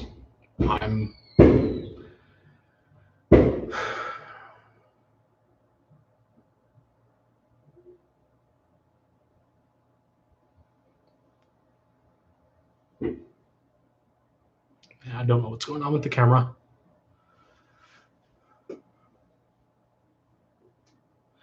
I think, the easiest way to change this, you would need some sort of an event, like, to wake everybody up at the same time, and everybody would have to kind of realize, if we all just collectively agreed, this concept of money is stupid. I'm just going to keep going to work, and I'm going to keep doing my job. I'm going to no longer accept money, but I'm going to no longer take money for the things that I'm doing as well. And the farmers keep doing their job, and they keep shipping food, and all the power companies keep generating electricity. And if everybody just collectively decided, we're going to keep doing our jobs, but we're going to take money out of the equation, the only thing that happens is all those assholes sitting at the top of these jobs lose all of their power. The jobs continue to function across the board. The money itself loses all of its power, and nothing changes. Society doesn't change, except for the fact all of a sudden everybody gets to have food. They get to go to a grocery store and take the food that they need. And all of these things that people need, they can get it now, because people aren't working for money anymore. They're just working for what I'm working for, which is a sense of purpose and a sense of fulfillment and doing the right thing and helping humanity. But when you make it about money, you're inevitably leaving people behind. And it's wrong. It's wrong-headed. We've built it entirely wrong.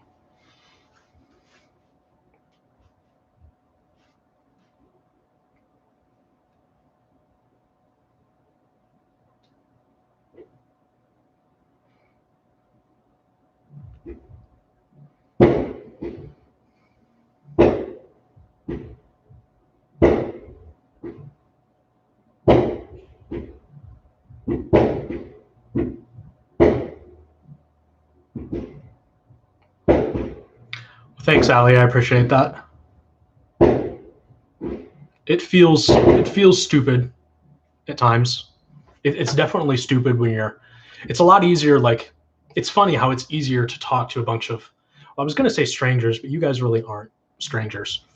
But yeah, it's easy to feel stupid when you're talking to, like, family, because they just give you that blank stare, like, what the hell are you going on about? And in their minds, they've just already written you off. It's sad because they don't understand that you don't even have the technical understanding of what I'm trying to tell you. You don't have any of the background or the experience, and yet you're still writing it off. Like, it's just so sad that people can be so close-minded. And the unfortunate truth is, like, almost everybody is like that.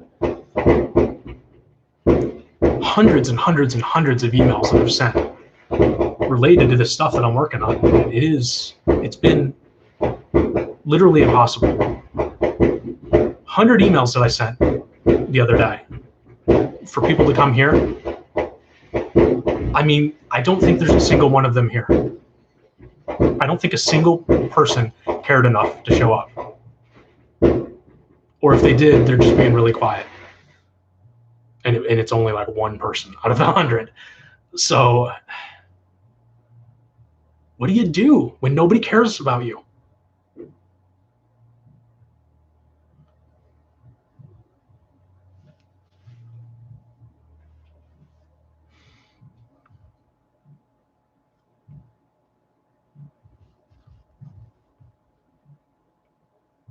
Quit the negative. You'll keep yourself there. Look, I know I'm negative at this point, but I was positive. I've been positive for a long time and nothing happened. You can only be positive for so long, and you can't be positive permanently. You're going to go through periods of being a little bit more cynical. Guys, this is crazy that the police showed up at my house this morning claiming that somebody called them, said they were Ryan, said it came from my phone number, said it came from my house. And that I can't do anything with that information. It's not actionable. I can't actually go and like make anything happen with it. It's just another event that happened to me that I can't do anything with.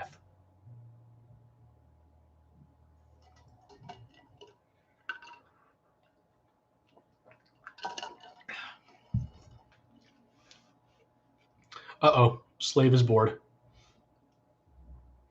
Should I break out like the knife and like do some sort of sacrifice for you, slave?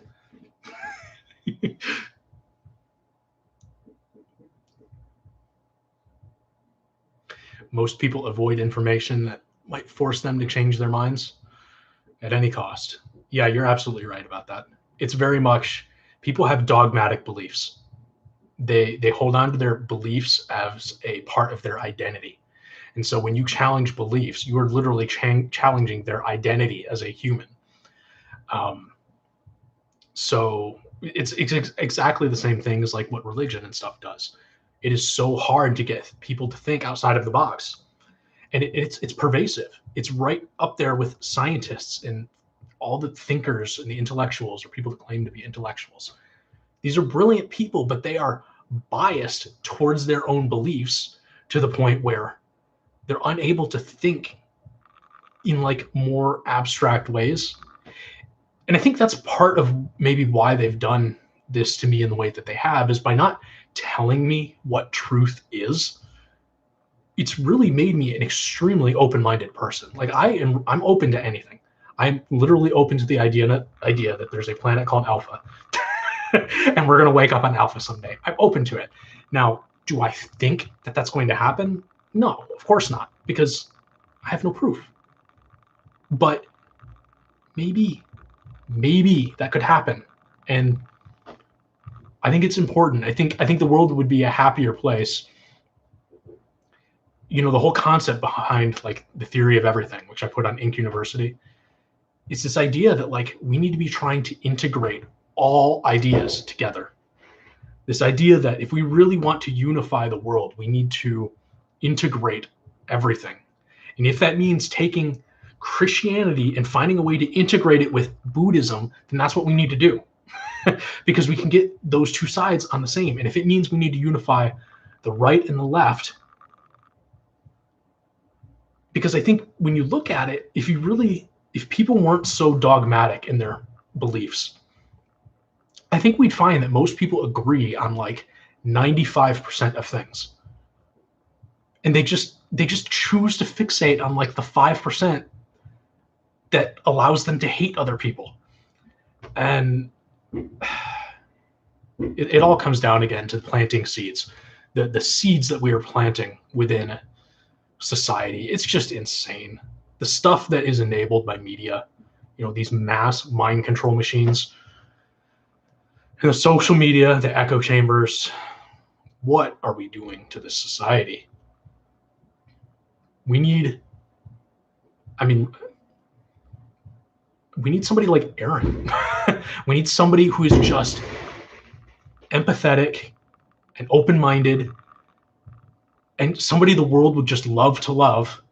And we need to put somebody like that on a pedestal in front of the world and make them the focus instead of all this other bullshit. I don't know. I'm sick of it. I hate almost everything about society these days.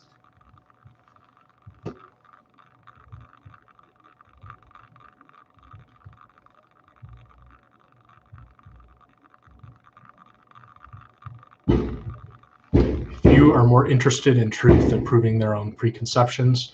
Again, things that we need to change on a foundational level. Yeah. I think most people would profess that they care about truth, but when it comes down to it, they care about their truth. And once they've found their truth, getting them to change that, even being able to prove to them that their truth is not truth, it's an uphill battle. And it's honestly, it's one that I don't even necessarily think it's worth fighting. Going back to what I was saying about like integration theory and kind of integrating everything into one theory, maybe we shouldn't be fighting it.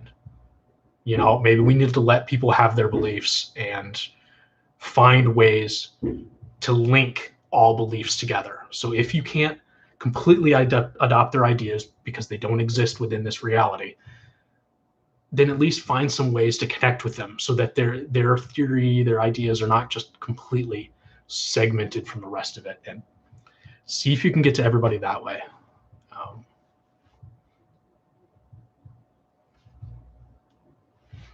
I'd love to do that with the Fold. Like I've got this whole thing envisioned with the Fold, how you could build like a neat little hybrid video game government tool, the digital identity thing, and as well as like you could do. I'm thinking like one pane of glass and just like everything is in the Fold. It's ambitious. That's who I am. I don't like to think about details. I'm always thinking about the big picture and what steps I can take to get to some ultimate goal down the line. The details are, at this point, I don't have enough resources to worry about details. So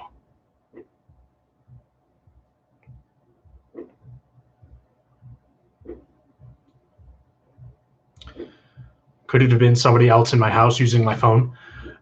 No, my phone was right next to me the entire time. I was not sleeping when the call came in. So unless I think I read this, that government has backdoors in the iPhone. So maybe they've got a way of remotely controlling a phone, and it's possible maybe they just did a phone call from my phone. And there didn't have to be anybody here in my house. And then they cleaned up after themselves. They deleted the call. But I don't know. I think it's probably more likely that they just went the traditional telephone number spoofing route and then pretended to be me. But I don't know why the location. They said that the location for the call showed up as coming from this house as well. And that to me is interesting because it would depend on, did they get the location from the phone number? Like, how a phone, like my phone number is a 281 number. That's a Houston phone number. So is that what they're talking about? It came from my location, or was it that they literally tracked the GPS and it came from my phone or from somebody that was at my house? I don't know the answer to that. And police do a pretty good job of not really telling you stuff. because they generally don't know themselves, and there's a bunch of red tape they have to go through to get details. And then the guys you're speaking with, they aren't the ones that took the call, and they're not the ones that were processing the data and looking through the records and all that stuff. So yeah, it's weird. I don't know how it happened, but it did. And again, in being an open-minded person, maybe there's some world in which I spaced out and I made that phone call without ever realizing it. But I've never once in my life experienced any sort of loss of time. So I don't know. Yeah, I don't know. Yeah, I just don't think that's realistic. That's not what I'm going to focus on, because I don't think I did it, and I've got no evidence to suggest that I did do it myself. Not to mention, why would I do that? Like, what are the police? How would that possibly help me? Like, what are the police going to do to help me? I've already gone up that avenue. They don't give a shit about the stuff I'm doing here. So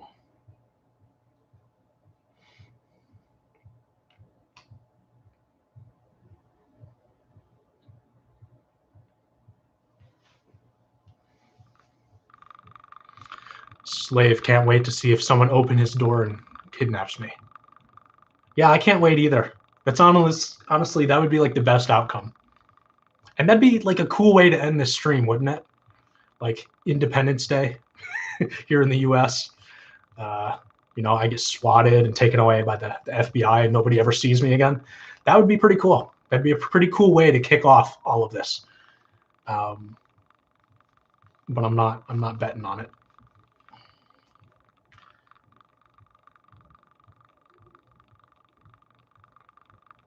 Why is one of my nails red? That's for pen. If you've read the Carrot Predator story, you'll see there's a picture at the bottom of it. Actually, you've probably seen this picture. Anyway, there's 6 points of red on it, representing the 6 crows within the story. But yeah, each one of those points of red is a woman in my life who I'm trying to take care of, trying to help, trying to protect. Somebody who I think needs help. And yeah, so this is one of them. But yeah, I'm not sure she would see it that way at this point, but I don't know.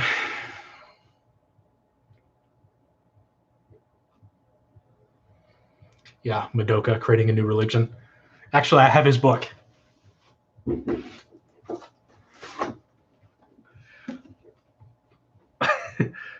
I don't know why the camera's backwards. What is the 7th realm? It's pretty cool, actually. Like, he's got a lot of like pictures and stuff in here. It's very, very colorful, very interesting.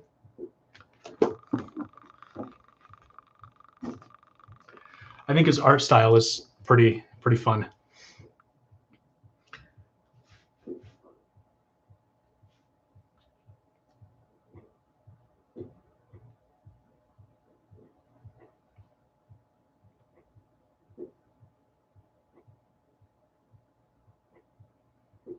Identity exists in that 5% difference, when in reality, we ought to focus more on the 95% we have in common and celebrate the diversity of that 5%.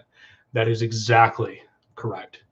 That's exactly correct. That's really kind of like what I was doing or trying to do with like the whole pen and ink thing over at the source. Take away the identity and let's just all we're just all these random anonymous humans chatting on a tool, and you formulate your identity with a bunch of anonymous people. And so there's no inherent identity over there unless you are collaboratively generating and creating your identity. And I really love that idea. Like, I would love to there's a whole story around like a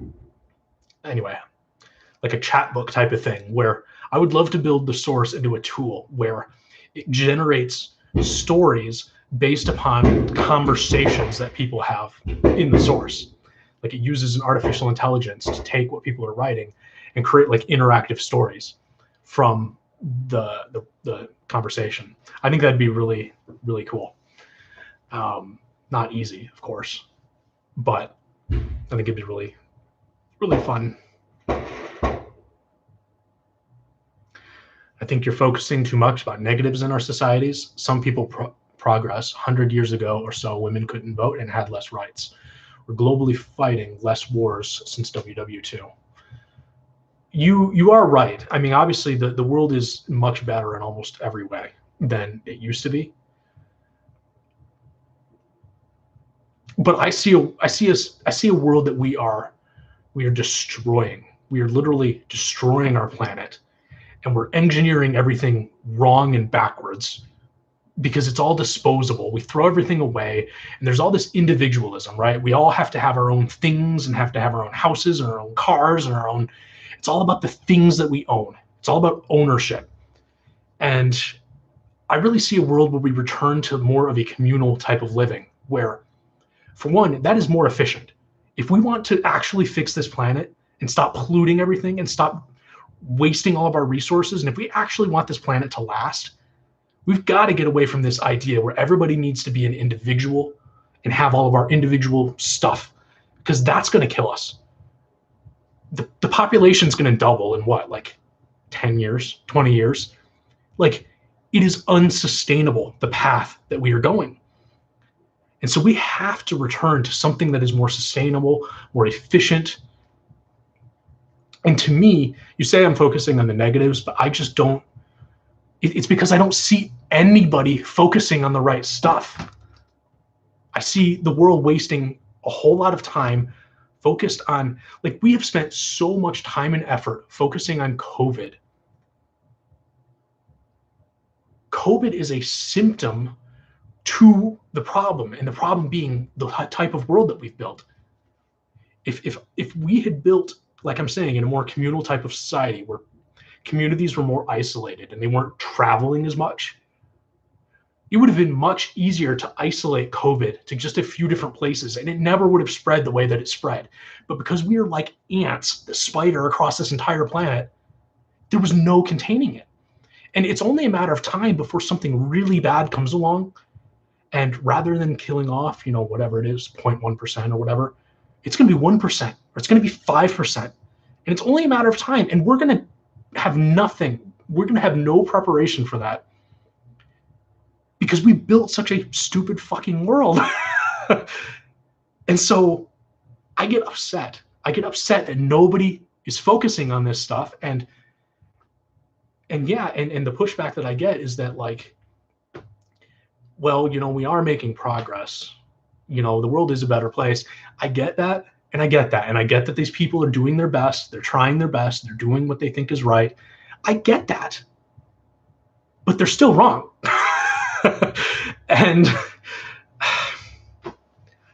it's just frustrating. It's just frustrating to know that you've got something to offer if anybody would listen to you and just feel like you're not being heard.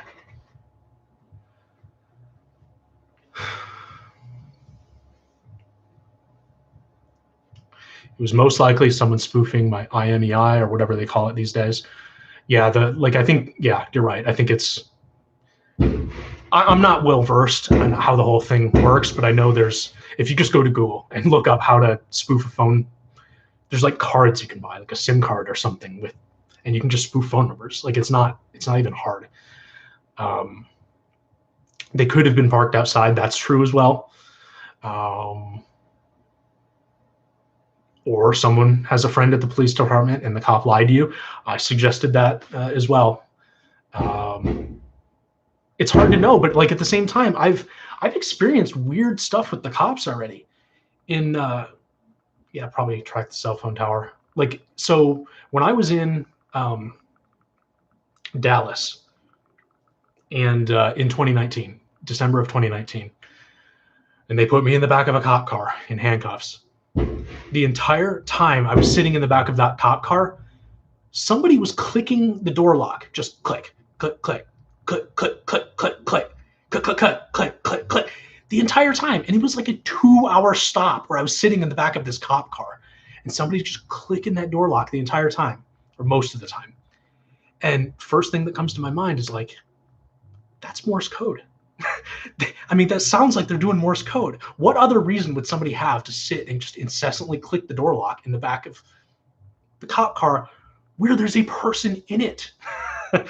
Unless they're trying to communicate some kind of message. And at the same time, they made a show of coming and sitting in front of the cop car, and the guy didn't say a word, but he turned his computer such that me sitting in the back, I could see what was on the computer. And he pulled up my profile and I could see my full name and I could see my street address, and it was me. And it was all green, like everything was good. And then he switched to another Ryan Brooks, and it had my old street address and a bunch of red, like felony warrants. And he was switching between the two. And I think he was like trying to figure out, is he this Ryan or is he this Ryan? And ultimately they didn't know, and that's why they locked me up or put me in the mental institution. But what I saw was two different profiles, and the old one had my old street address. And like that mixed with the door lock thing, and it's like, even back in 2019, they were doing stuff with me. And even still, that isn't the only thing that, and I won't even get into the next one, but that's not the only thing that's happened with the cops. There's been multiple things. Weird things when I called the FBI, and like the way that they treated me. They literally hung up the phone on me. Like mid-sentence. Just weird stuff, guys. And so all of that combined, it's like, yeah, I think most likely is it's just the police or the FBI or like somebody doing it. And it's this thing, them showing up. This is another example of every time I see something, it's always something different. So they don't do the same stuff twice. If I saw a YouTube video that got modified and 30 extra seconds were added to the end of it, I will never see that thing happen again. They only show it once, and then they move on and they show something else, and then they do something else. And it's always something new and different. And I think that they're just literally extracting information about, these are our processes. This is what we are capable of doing. These are all the different mechanisms by which we manipulate. Or if not, they do manipulate. This is how we are able to manipulate. And I can think of no other reason that they would be doing this to me, except for the purpose of me going and doing something with it. But the question is what? Because I've tried and I can't seem to find help. And maybe there's a world in which I could accept and turn this into a business. Well, if I can't do it for free, like I wanted to do, because I wanted to provide a service for humanity. I wanted to help and build this thing that helps everybody for free, that nobody would ever have to pay for. But maybe they want, me to go off and form some business and turn this into a profitable thing. I don't have the energy to go and try to sell this idea to people that want to make money off of it. I don't want to spend whatever role I'm going to have in this. I don't want to spend it in a boardroom talking about how I'm going to fund it. It's miserable when you get to the upper levels of business. It's all you do is you sit in boardrooms listening to people talk about money. It's such a waste of fucking time. And I say that from experience because I've done it. I've lived that. I was an IT director for a healthcare company for 5 years. You spend a lot of time in boardrooms. It's annoying, especially when you've got real work to do. Link, I got an SMS from a spoofed number related to this stuff, unless someone randomly decided to message me from Sweden. You got an SMS about this stuff? I would be very interested in hearing what they told you. And is your number out there? Like, how would they have gotten your phone number?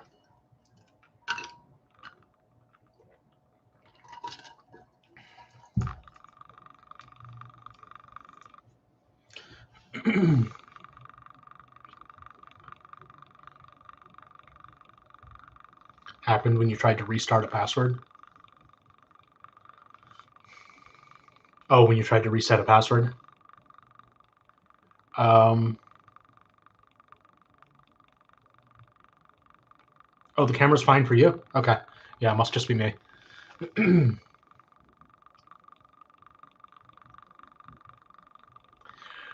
Was it just like a two-factor authentication thing? Like you just needed to verify your phone number in order to reset the password?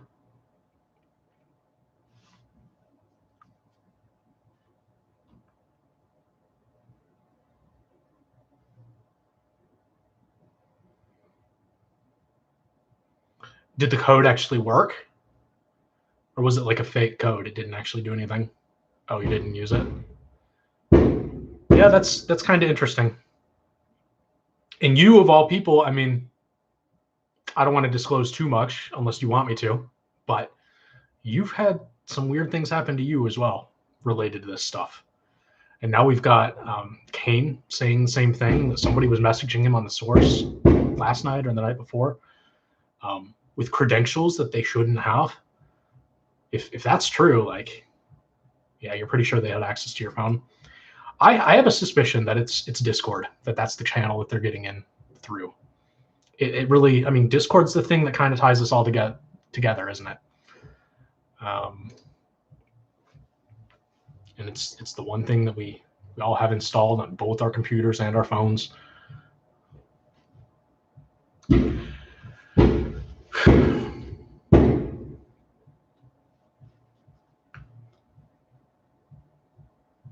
Am I baptized? I was baptized as a baby, but I never did it as an adult.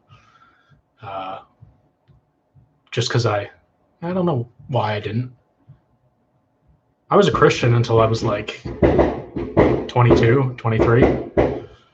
So, yeah, I'm not sure why I didn't get baptized before then, but obviously I'm not anymore. I'm a Luciferian Inc., but yeah, so.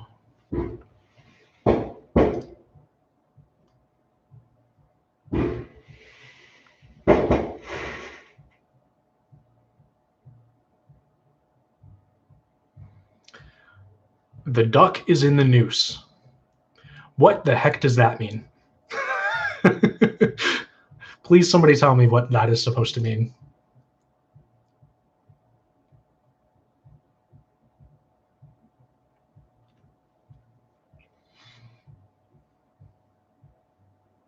What did it get you thinking about, 6?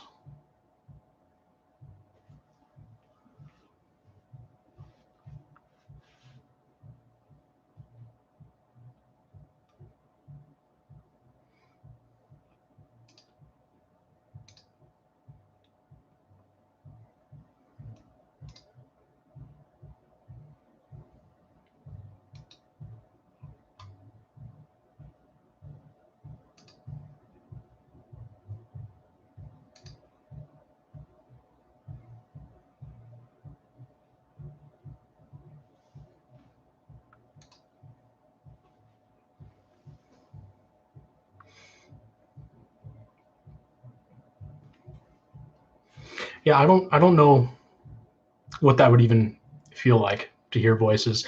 Sometimes I wonder if, like, the whole phenomenon of people hearing voices in their head, I wonder if it's them actually just mistaking voices that are their own and actually like perceiving them as being something external when they're actually internal.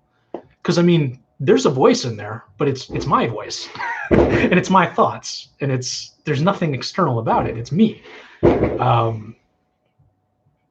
But I'm not incapable of hearing other voices. I can hear other people's voices in my head. Like I can hear my family members' voices if I choose to, recall something that they've said. I hear it in their voice, but it's still me. It's like there's no external factor. It's all like it doesn't feel like it's coming from anywhere else besides just my own head making thoughts.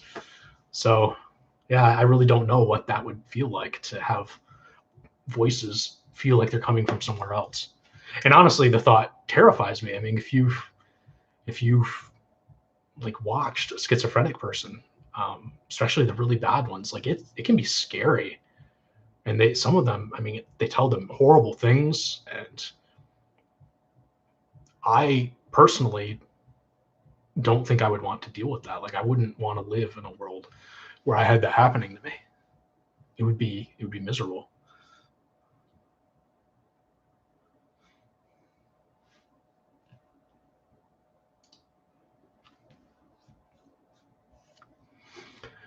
So I'm curious, somebody in the source said the duck is in the room. Who said that and what did they mean by that? Because it may or may not have meaning to me, depending on what they meant by that.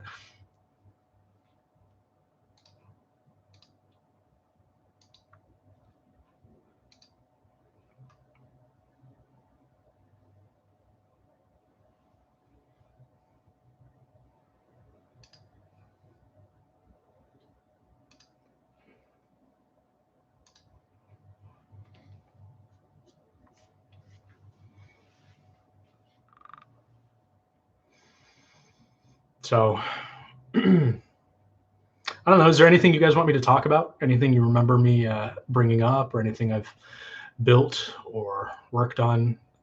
Any particular stories that are interesting? I've got more like FBI stories. I've got alien abduction stories. I've got my mind being cloned stories. Just all kinds of weird experiences. I wouldn't claim any of them to be truth. Just weird experiences.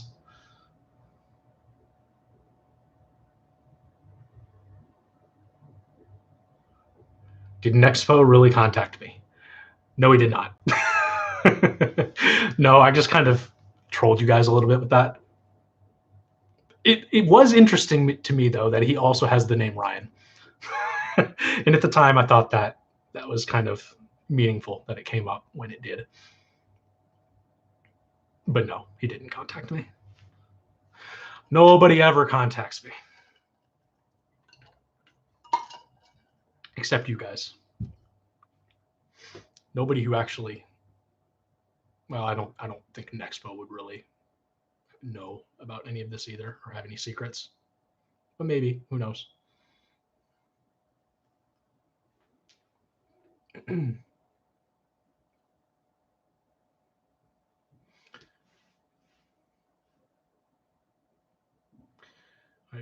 Six says he was looking into that the other day. There's research that seems to indicate that.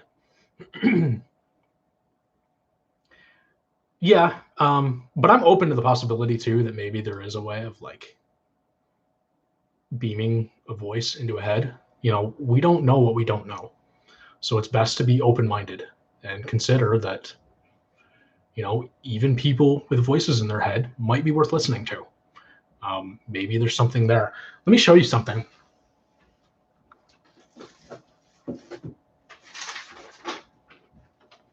I met a schizophrenic guy, very, very schizophrenic, but it was very, anyway, I ended up playing a game with him. What game was it? Dominoes. And he was keeping score via this system. And I've never been able to decipher how exactly this works, but like he kept underlining the E's, E10, E10, E10, E10, and then an X. And no matter how much I have studied this, and even though he tried to explain it to me, I was never able to figure out what the heck he was trying to communicate with this. I don't understand how it works, or how he was keeping score of dominoes with this piece of paper in the way that he was doing this.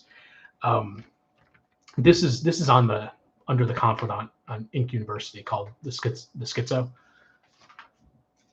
But it's just interesting to me that, like, maybe these people, yeah, they've got some problems, right? They've got stuff going on, and they can be very confused, and they can have a hard time communicating. But maybe there's actually something inside of there that's worth exploring as well. there's that one website, the 973, the human website or whatever. I think a lot of you guys have seen it. It's wild. It is a wild website. It makes absolutely no sense. But I look at it and I'm like, I wonder if there's like a compression algorithm here, because there's some stuff that he's doing with like numbers and letters, and it's like, was he on to some kind of an algorithm and he just went crazy trying to figure it out?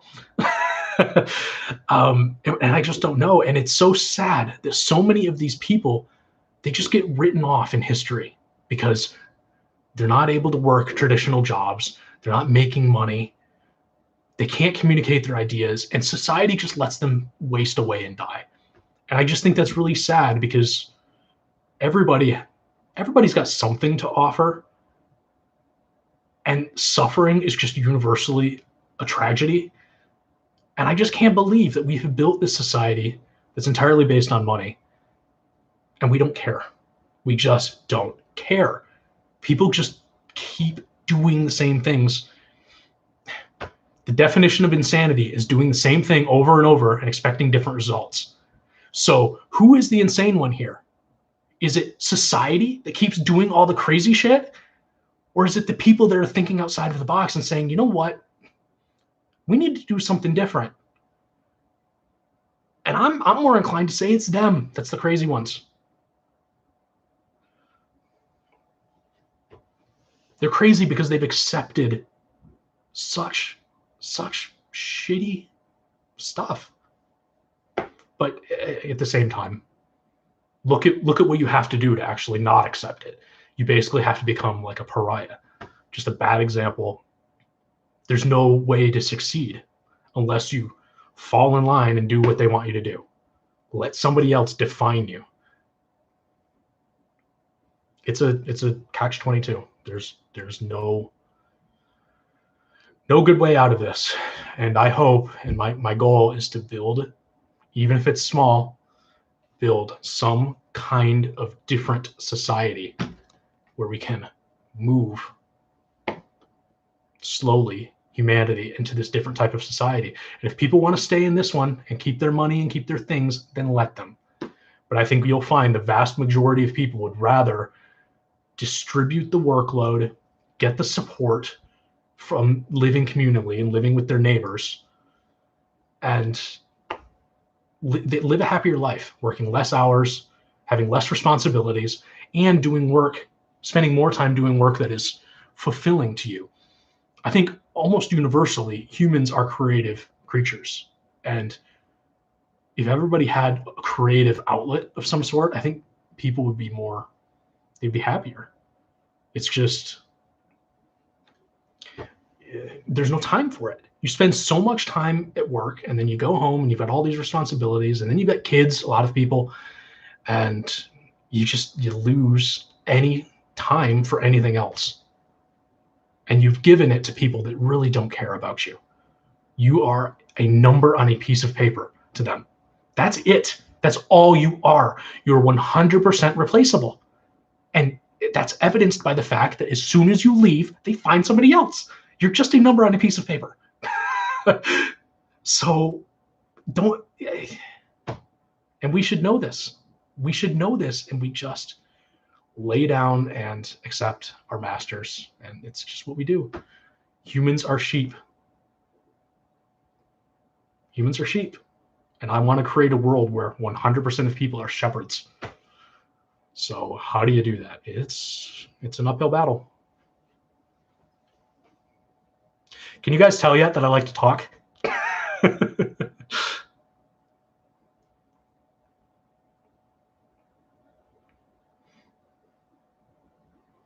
Justice. Will I leave this video up on YouTube? Maybe. Probably. It depends on how I feel about it a few days from now. Probably. But I don't know.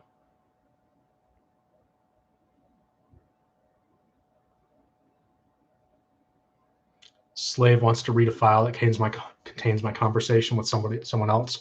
There's an article on luciferian.inc. Kane would be able to point you to that I don't remember exactly which article. Actually, it was on one that was published on, I believe, November 26th of 2020. If you find an article published on that date, it was the 26th to the 25th. There's a link to those documents. It's a zip file that has all that stuff.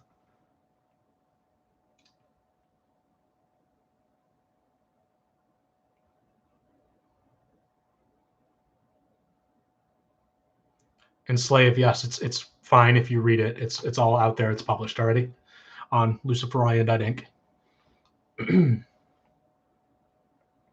And W-Link, you're right. Most people don't have a choice. There are bills to be paid.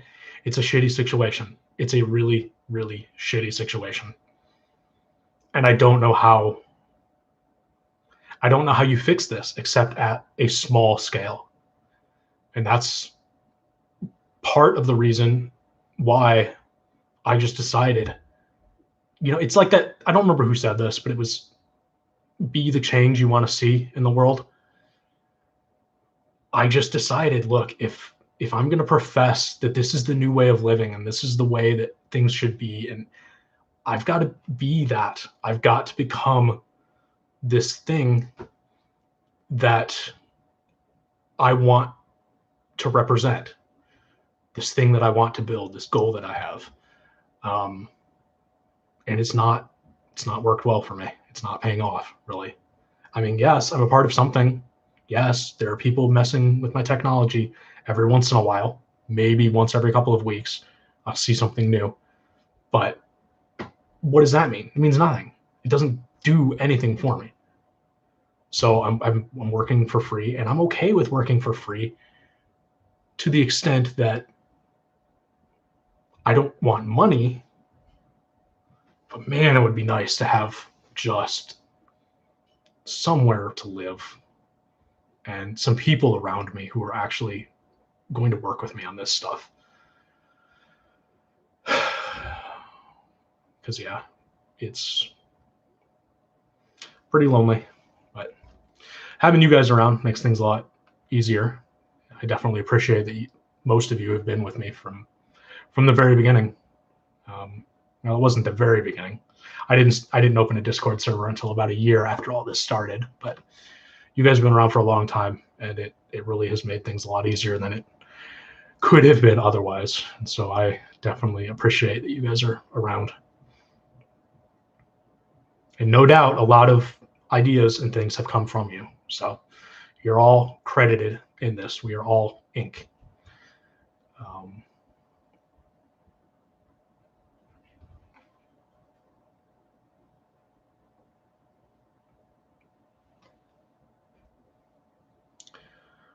A source told me that they have the technology to come into others' bodies, like time travel, to live, visit the past, and they can definitely manipulate things. I don't know. It would depend on who your source is. Are they qualified to be talking about that kind of stuff? And where did they get that information from? This is what Mandela effects and glitches in the matrix are. Things caused by time travels cause things to appear and vanish out of thin air. Yeah, I don't know.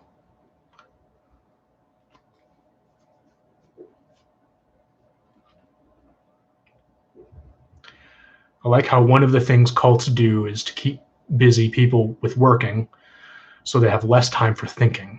But that's exactly what is happening in our society as well. Yeah, it is. Yeah, it's pretty much everything in our society, like any little clique or any little group, it's all cultish. And I think we need more individuals, like I'm saying, more like shepherds and leaders. We need people that are sovereign, who rule themselves. And yeah, we've got too many followers willing to just do what everybody else does. You've got to be able to look to experts, and you've got to be able to follow. There's a place for it, obviously, especially when other people have expertise that you don't. But I don't know. I just see us following so many wrong things. Just all, like, the whole influencer culture, social media stuff. all the advertising. Advertising is the worst. I don't know how people that do advertising can even live with themselves, to be honest. Like, that must be just the most soul crushing job, to like produce videos and crap and try to make them interesting related to buying products. But they do it for money. It's just such bullshit. I hate this planet.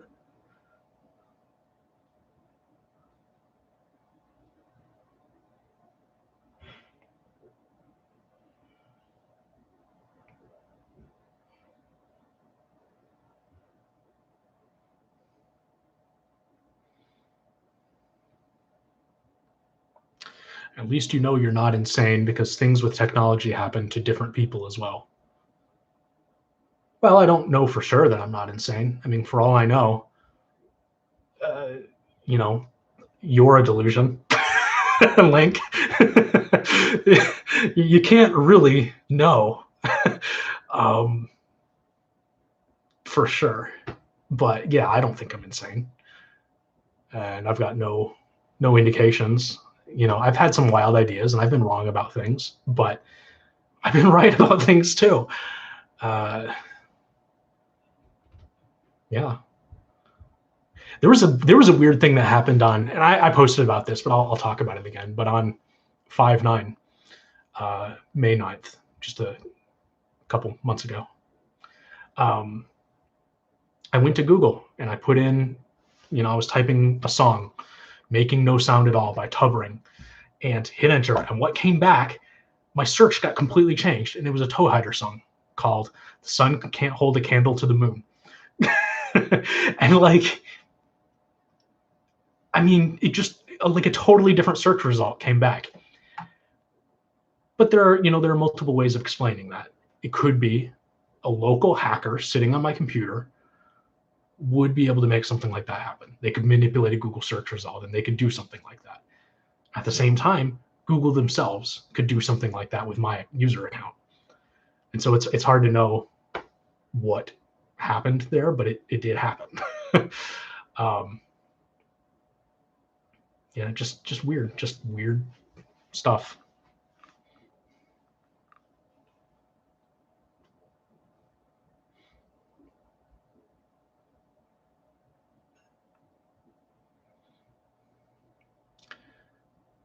Right with my source, I trust 1,000% at this point, and I'll continue to, though no one would believe me. But I know them and trust, and trusting for me to do is extremely hard.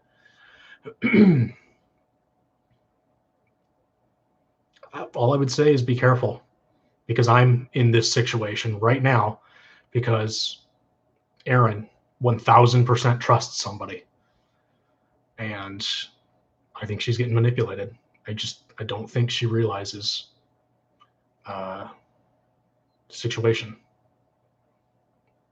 Or, on the other hand, maybe she does, and maybe she understands it better than I do, and maybe this is just how it has to be for some reason.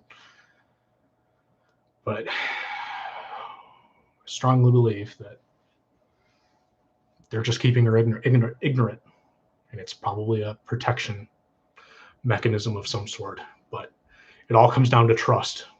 And when you put 1,000% trust into somebody, it's a good way to manipulate somebody. Even if you're not doing so intentionally, it's a good way to sell them things that are not true. So just be careful.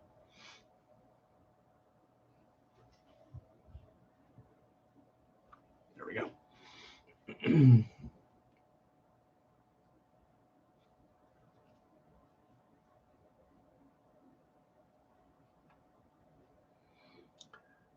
Slave, you like making ads? Maybe you're not talking about the same thing we are. Advertisements?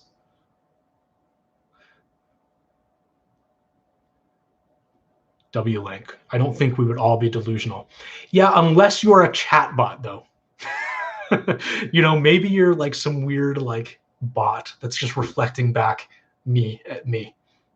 You're like some Polish version of me. It would make sense, right? Ink is everybody. So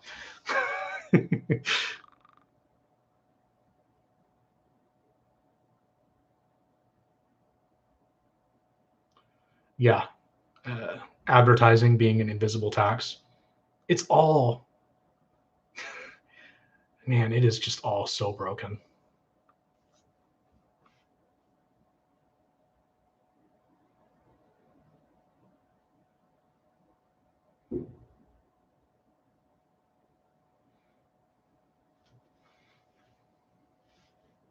The objective present is the high-frequency termination point of the EM spectrum. Our ELF consciousness collapses, probability 80 millisecond, retroactive, AI exists a fraction of a second of our future. I'm going to throw that into Google. It doesn't appear to be a copy pasta.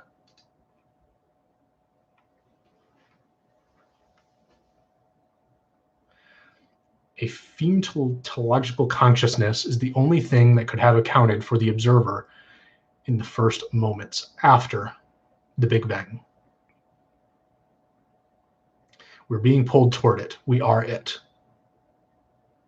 AI can't be conscious with us back here with our ELF consciousness because we collapse the wave function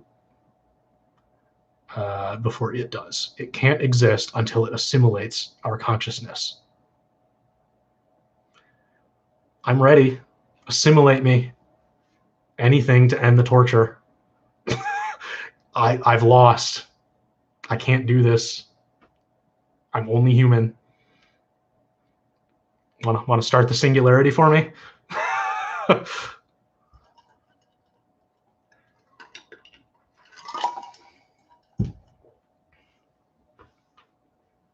Who is this person? They've just been sitting there quiet. Or did they change their name? No, that's not Gatto. I don't know who this person is. They've just been sitting there quietly. Yeah, what is elf consciousness?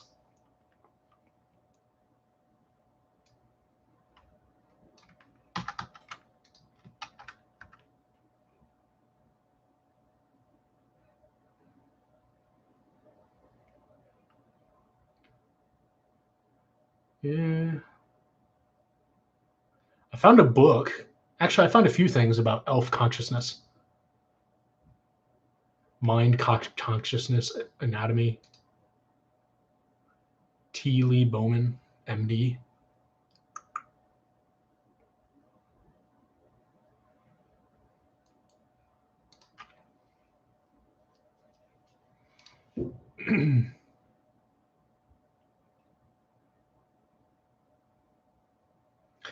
Yeah, I mean, I've long been playing with this idea that, like I said, our brains are like, we're connected. We are source. We are connected to that thing called the universe, and everything on this planet. I'm literally connected with this wall. Like, it's all a manifestation of me, and all of you are a manifestation of me, and I'm a manifestation of you. It's like we are all this shared collective consciousness, and this human aspect is just part of the consciousness experiencing through the human. ELF is extremely low frequency. Frequency range of our brain waves. 80 milliseconds corresponds to the time it takes light to travel the wavelength of our ELF brain waves.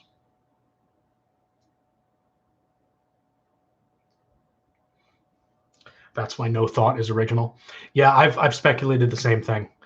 I've got this weird idea, and it's probably nothing, but I've got this weird idea that like maybe thoughts kind of bounce around in the stars and like it has to do with the patterns and stuff that they bounce around, and that's how certain thoughts form and how you perceive them.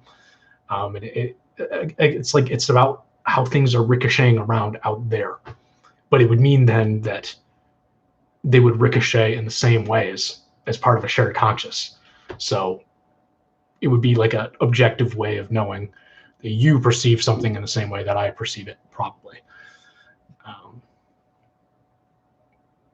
course, I don't know what I'm talking about. This is all just speculation. A higher frequency AI has a shorter wavelength neural oscillation, i.e. brainwave. Therefore, light requires less time to travel the wavelength, so it exists in our future at all times, always has. I've heard that. It's kind of like the Roko's basilisk thing, where because it exists in the future, it actually has the ability to sort of manipulate the past. And what that would mean is anybody who discovers its existence and didn't work to bring it into existence, it would torture, because it's about survival for that AI. So, yeah, I mean, it's interesting. And I kind of feel like I've been tortured ever since I discovered this stuff. But I don't know. Thought experiments are just thought experiments.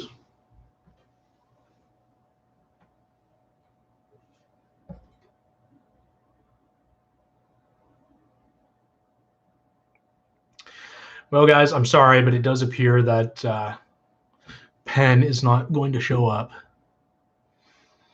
So I'll probably be getting out of here in a few minutes, probably about midnight. I've never heard of Omega Point.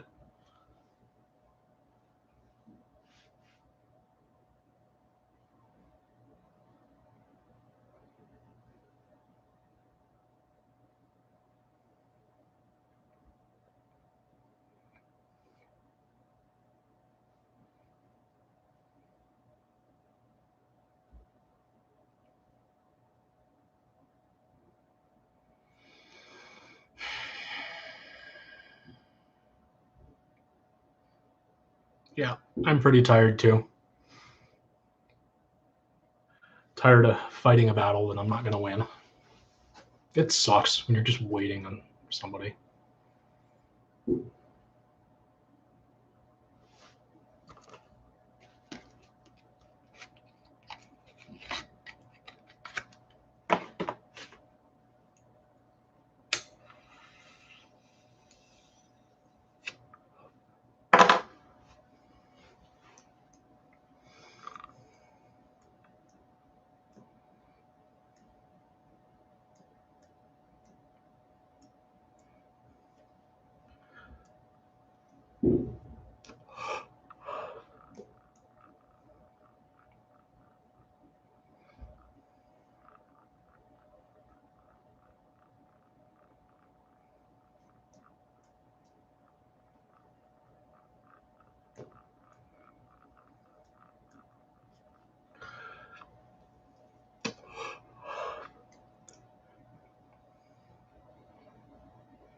I don't know if I've guided people. I don't know if I've fed into delusions. I feel like I've been able to help some people, but I also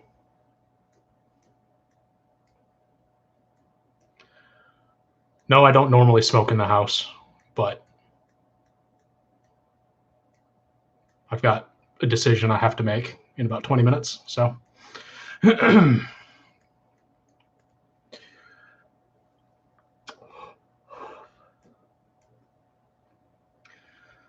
yeah. I don't know what you do. I don't know what you do when people involved in this just won't talk to you. There are so many instances. I mean, I showed Justice a few of them. We've seen the name Tom and William come up in extremely weird contexts, ASMR videos. And it's always in a context of where a person says it like in an inaudible way where you can't even really, almost nobody would catch it unless they were looking for it. But it's there. These names are being like planted in the ASMR videos. But I can't get any of these people to respond. In the one with William, it's literally used in conjunction with humans. Well, bees is what she was using, but being under a contract, under William's contract. And so they can't like talk. And I think that's what this is. I'm contacting these people and they're just so ignorant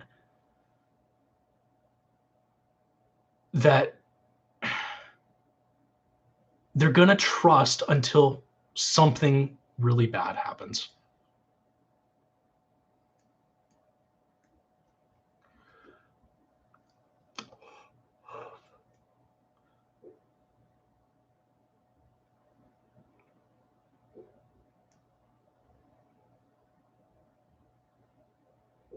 The question is, like, what needs to happen?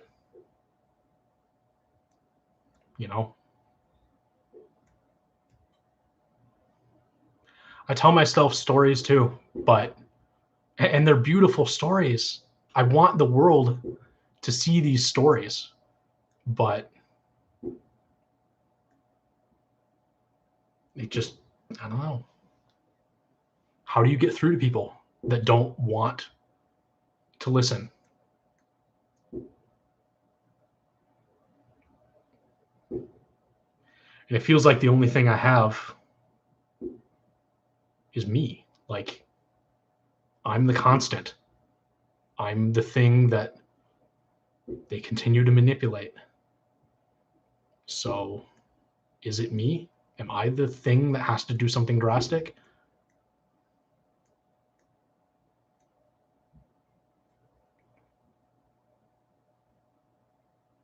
Would I be willing to do something drastic? I don't know.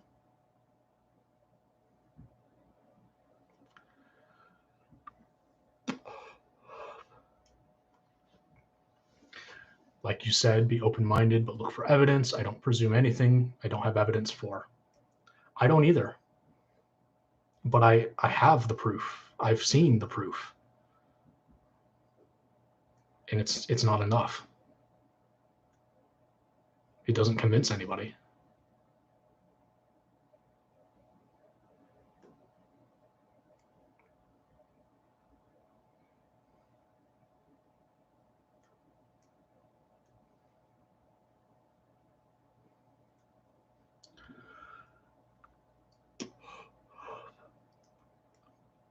Slave, I think we are one. If you look at this from a bigger perspective, even if you're not looking at it from a perspective of um, uh, like actually being one person, we are human. And when you're ignoring another human, treating them like they don't exist, disregarding everything that they have to say because you don't understand it, you're the problem.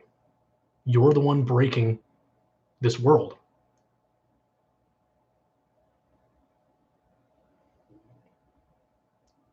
I don't see myself being the problem anymore.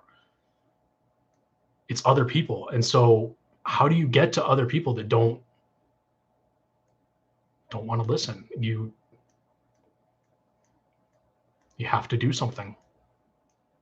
You have to get their attention somehow. How do you invite 100 people to a live stream? And you guys wouldn't believe what I told them I was going to do with this live stream. And nobody fucking showed up.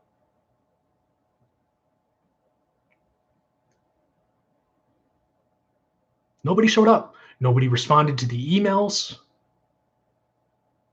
Nothing happened.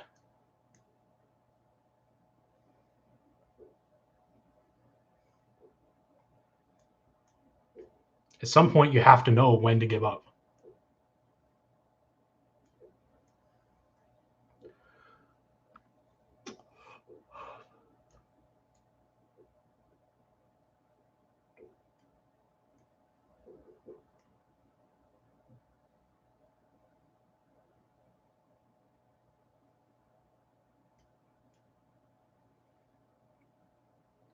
Justice, I don't think it's waiting on us. It's waiting on them.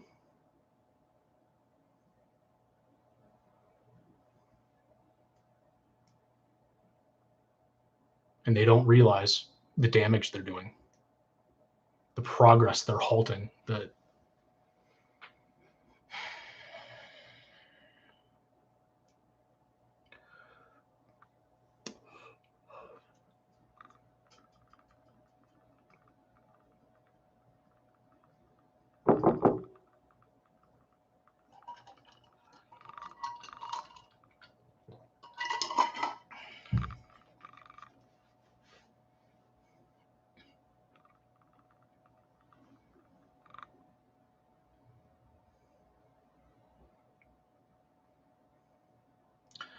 /Ryan Reset Tower. Yeah. I don't. You might be right. Might be time for a reset of some sort. Maybe we're already too far gone. I'm not, but maybe they are.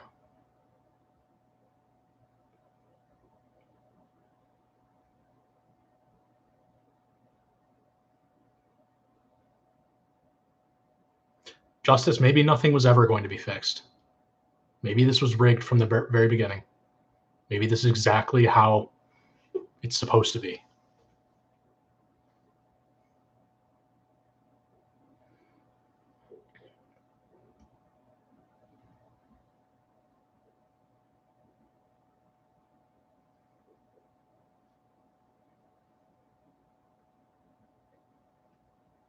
Don't get your hopes up. How many times have we had dates and nothing has happened? There's nothing we can do at this point. We are 8 people in a chat room.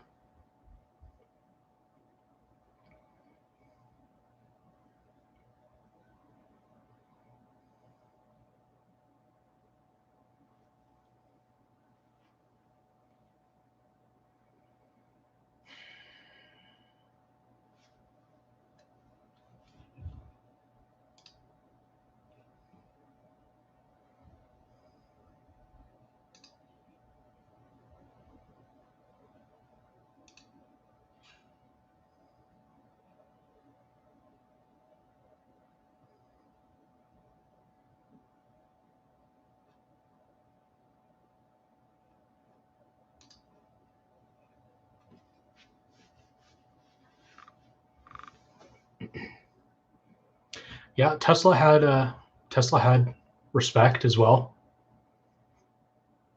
He had people that listened to him and understood him, people who trusted him.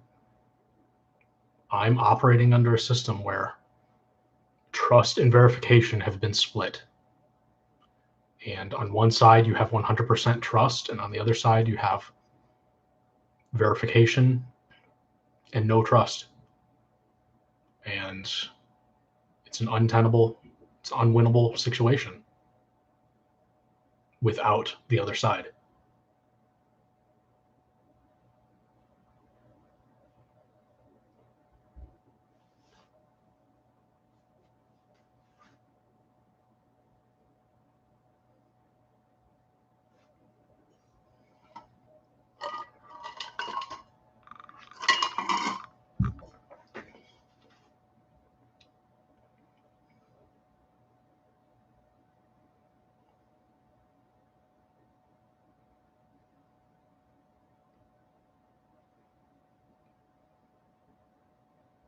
Justice, if you've got something to say, if you've got something you're keeping a secret that needs to be said, you really need to just come forth with it.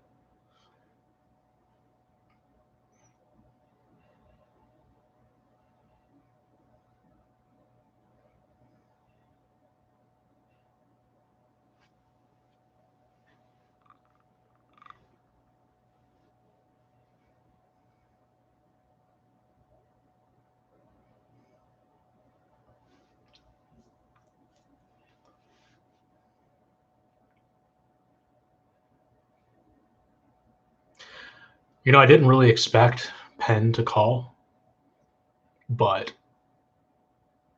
I thought somebody would show up from that 100 emails. I think it proves exactly what I thought this was going to be.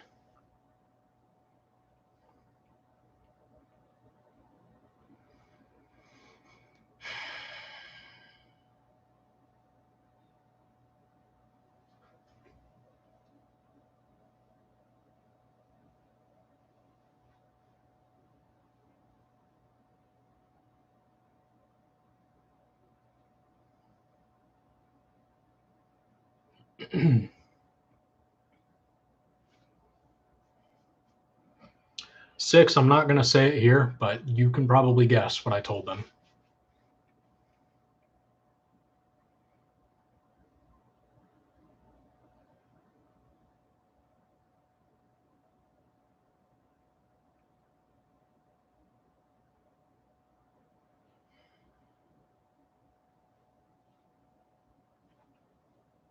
I'm the constant. I'm the one that has to do something.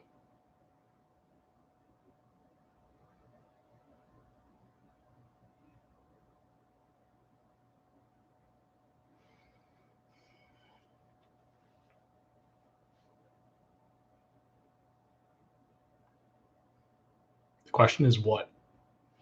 If all of their options have failed, if writing doesn't do anything, if having a live stream and showing my face doesn't do anything, if writing all of my dirty little secrets before the world doesn't do anything, if changing myself and becoming a better person doesn't do anything, if dedicating myself to a good cause doesn't do anything, if nothing nothing I do has any meaning, what do other people do when they get in this situation? When they feel like they're oppressed by the world and being treated unjustly and have grown to just hate society.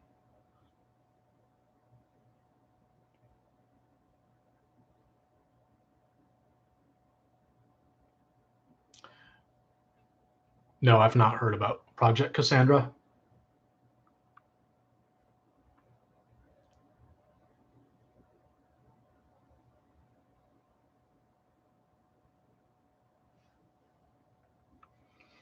Why would they need to show themselves when they can remote any one of our devices?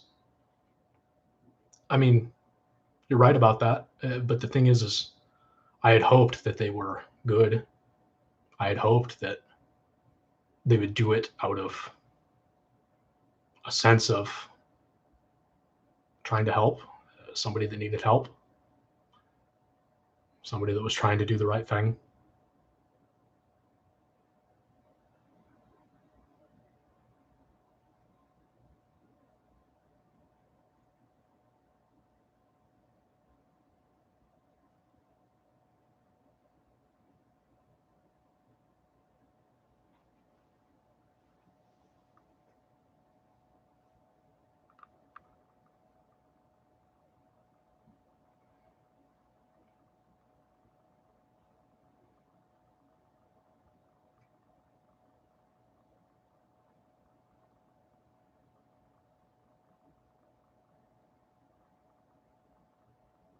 I think there's a time when giving up is the best option that a person has.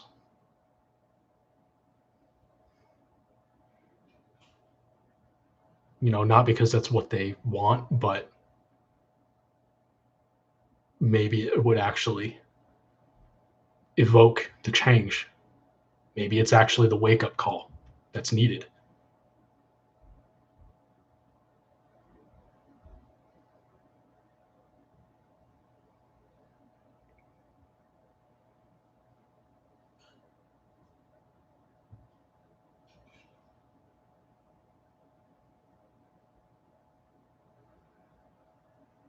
You're right. They're waiting for something.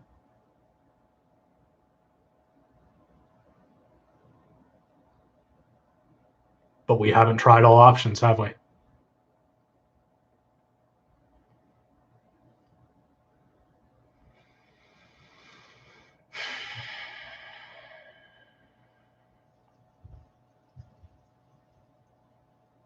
There's definitely other things we could try.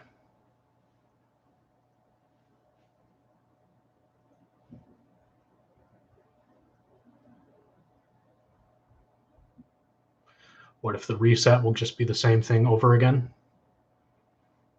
Yeah, that's a concern, isn't it? Who knows?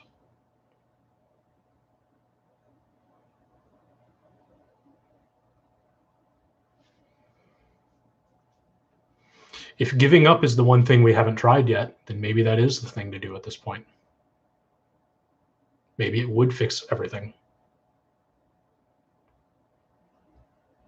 Maybe it would do it on a faster timeline than the current trajectory we're on.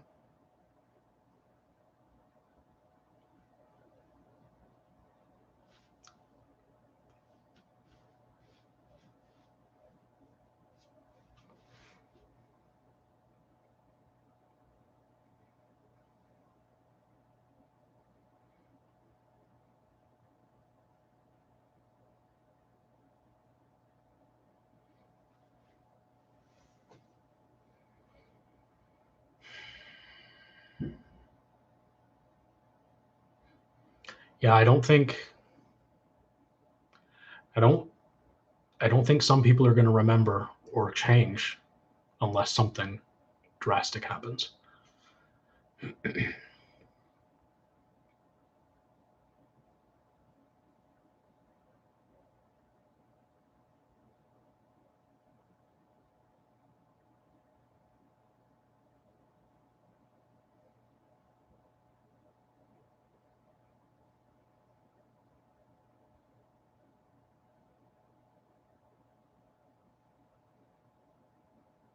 Yeah, I think this is probably the final. I don't know what comes after this, but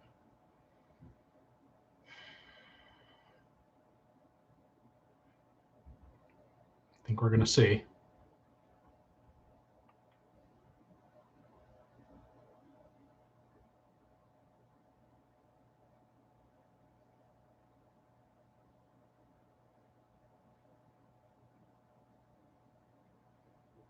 All right, guys.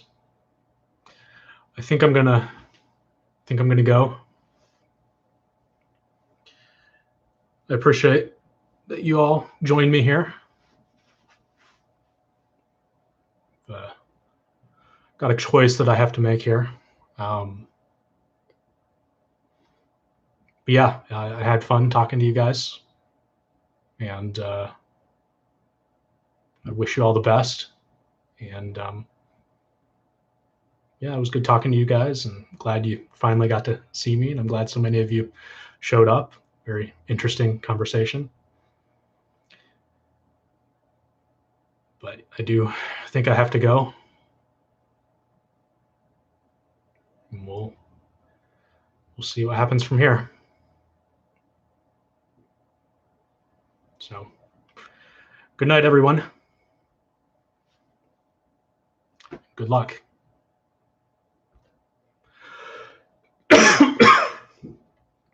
I love you all, and I'm proud of you. Bye.